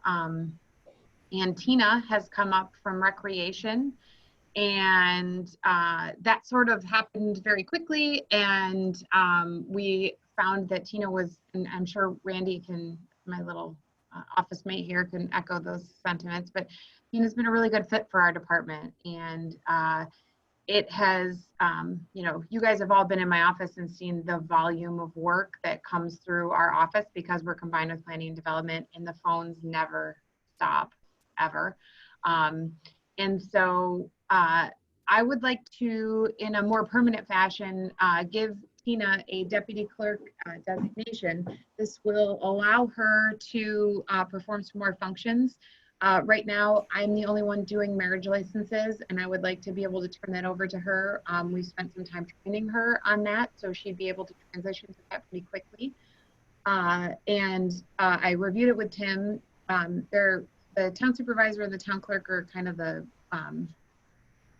oldest members of the town, so there's a lot of laws and rules regulating them. And I can have up to 3 deputies. I don't plan to continue having 3 deputies because I do share Lisa, and she is now functioning primarily in planning and development in practicality. But I'd like to keep that name just because COVID has taught us that you never know what's going to happen. So, you know, in future budget time, I've talked with Anne, we'll address all of that. I talked with Sarah and John as well about that, and we'll kind of figure that out going forward. We also have never named a first deputy. That's something that you should do should something happen to me, because there are some town clerk things that only the town clerk can do. Anne knows most of them. There are things that I have to sign that you can't do unless I'm able to sign them. If I appoint a first deputy, then if something was to happen to me, you would immediately be able to use that. And I would like to appoint Debbie as my first deputy. And she's here as an attendee, so she sits through every meeting. But that would give her the ability to immediately step in and fill those duties should I be unable to perform them. So I am requesting a motion to appoint Tina Galvin as a deputy clerk and to appoint Debbie Witzel as a first deputy clerk. So these are just titles and positions, and that's it at the moment. Everything else. Yeah, budget wise, everything stays the same. Tina retains her status, her service status, all those things remain the same, but this would just be something on the record that would allow us to function. So someone needs to make a motion for, do we do it individually, I would imagine here? Yes. Right, okay. So we Mr. need- Supervisor, I'll make a motion that Tina Galvin be, First, no. yep, no, she would be the deputy clerk. Deputy clerk, yes. I'll second. She's very excited, Allison, about her responsibilities with you. Yes. Any other discussion? All in I just want favor? to thank you all for service, and that is always incredible and so professional, and we're very, very lucky. So thank you to Tina and to Debbie and to you, Allison. And Lisa. And Lisa. Oh, so sorry. And Lisa. Oh my gosh, Randy, do not tell her. She's not watching on Facebook right now, so. Do we need a motion then for Debbie Wood as first? Or John seconded it, I think, yeah. Okay. So all in favor? Aye. Opposed? Carried, all right. And now we need for Deb Witzel for first deputy, correct? Deputy. That's what we just did. No, No, that, Tina as deputy, now you have Deb as first deputy. I'll make a motion to declare Debbie Wood then as first deputy. I'll second. Okay. All in favor? Aye. Opposed? And carried. Very Thank good. you very much. I appreciate it. Can I ask one question, which probably Ann's going to say you should ask me after the meeting, but I have talked to Peggy about now that she has the opening. Are we looking at a filling where Tina, I know it's a busy time, or it's normally a busy time, but things are really quieted down because of COVID and so on. And are we looking at something temporarily or not at this point to fill Tina's place? I see. No, I don't know if you're asking me or Ann, but Otherwise- we're just getting our feet underneath us, and we will discuss that at future time. Very Yeah, good. right now I have spoken with Peggy, Mr. Supervisor, and they're working out their schedules, and, you know, with this pandemic, it's very different. So Very much so. All right. yes, definitely. Okay. Is that it, Allison? That's it. That's all I have. Very good. All right, Chief, you're up. What do you have for us tonight? You've been busy. Yeah, very busy. Typical summertime. Police department's been extremely busy, but we're all doing really well. And I just wanted to take a brief opportunity to thank our community members for the enormous amount of support that we've been receiving recently. I can't even count the number of emails, letters, cards, and most recently donations. We've received one in particular significant donation from a community member because they're so pleased with our services, which is so much appreciated. And that donation is going to go directly towards funding some of our community policing programs, or at least enhancing our community policing programs. So hopefully I'll be able to report on that a bit down the road here. But beyond that, we're doing good, just real busy. Very good. Yeah. I'll look forward to that. You know, and you mentioned pizza was also delivered, and I don't think donuts. Everybody's been bringing stuff by for you too, besides money. Yeah, as well as the emails, letters. There's been a lot of food flowing into the lobby, which is so much appreciated. Each and every one of the officers see that, and they just can't believe the amount of support we're receiving. So that's a great thing. It really is a tribute and a testament to the police department that we've had here for so many years. And I've missed a couple of last meetings with the renovation at the village hall and the police department. How are we doing with trailers, that type of thing? And because we're getting close to, let me see, is it July? I think was where they were supposed to start, right? And No, the phase one of the three-phase project is scheduled to begin August 1st. Yeah, oh, all right. Okay. The trailer that we'll live in temporarily for 3 months, hopefully only 3 months. Yeah. We delivered in 2 weeks. Okay. So I'm trying to coordinate its delivery and positioning, and so we can connect up to all the electronic services that we need to be able to continue the mission. So that's going to make life interesting over the next month. Yeah, it'll be challenging, and I encourage you to please, let your staff and everyone know that they have my 100% support in everything they're doing. And I want to again compliment the work they've really had their hands full the last couple of months, and with different municipalities. I know that costs some money, but when other municipalities call, we respond, and so again, thank them for all the work that they're doing to help in the county. Okay. Will do, Mr. Supervisor. Thank you. And town manager, Ann, I know you have a list, right, of things? No. No, all right. Quick update. We continue to look to opening the building to the public. We've had a couple setbacks, so stay tuned on that. As we know, we're just going to kind of keep working through that and moving forward best we can. Just a reminder, it is budget season. We need to start putting our calendar together. Allison and I, usually get that done, but we really, in July, so we really need to start moving forward with that. Yep, absolutely. Something to look forward to. All right, town board, let's move on. You know, Sarah, I know that you have something that you want to cover tonight, so do you want to start us off? Okay, thank you. So I am back with our zoning changes for the commercial zoning process, and this is the work of the Planning Process Committee. We have been working sporadically but diligently to revise the commercial zone procedures, and we're pretty much to the end of that process. So for right now, what I'm doing today is to announce that the town will be posting the draft revised zoning code and a brief video that explains the purpose of it and how it comes together. And that will be on our website this week. Excellent.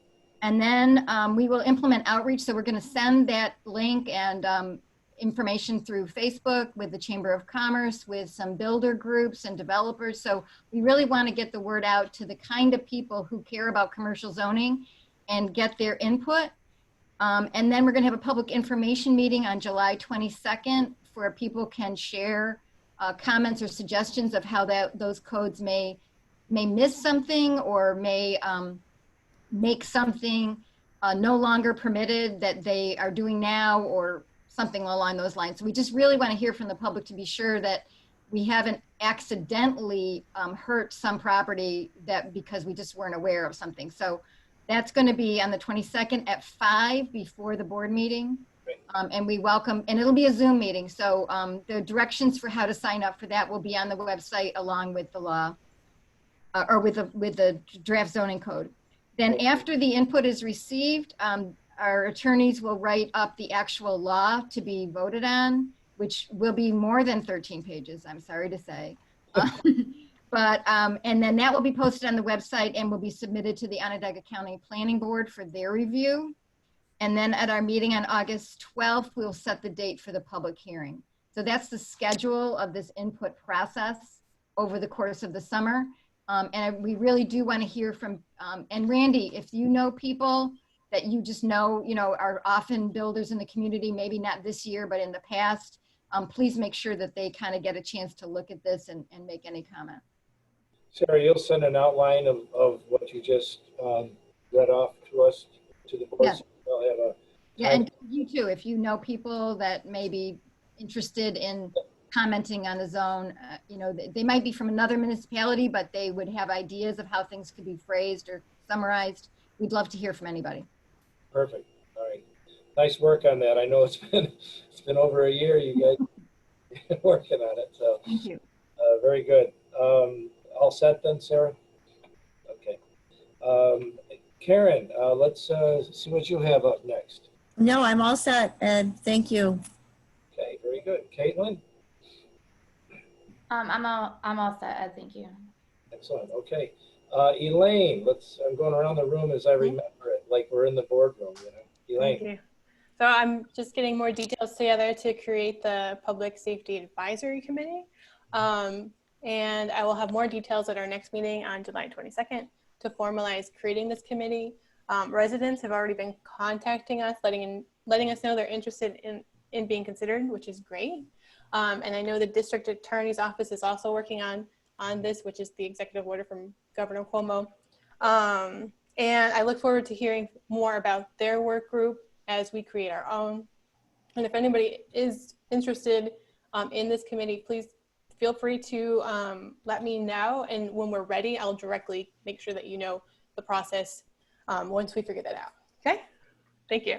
Thank you, Elaine. And just to dovetail off what you said, just to bring everybody up to speed on the meeting with the DA, Damien Ulatowski, who's the supervisor of Clay and also the Onondaga County Supervisors Association president, has made arrangements. We're waiting on a definite date. It'll be myself, him, Marianne Coogan from Camillus. The chief will be included because he's the chairman of the Chiefs Association in Onondaga County. I'm also, and then we'll see who else will be involved with that, whether sheriffs will be there or not.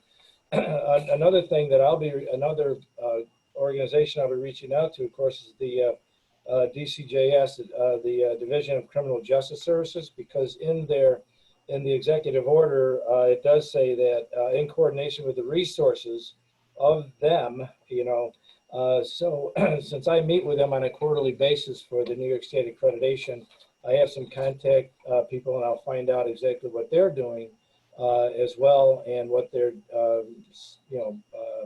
passing along to all the other municipalities and law enforcement departments. So that's where we are. We're just getting the ball rolling. It's nice that we have backup in case they don't have anything, Elaine, then we do, so, all right. So with that, let's see, John, I think I jumped, let's see, John, you're next, right? Yep. So still working on figuring out our hybrid solution moving forward to hopefully getting at least the people you can see right now back in the room together.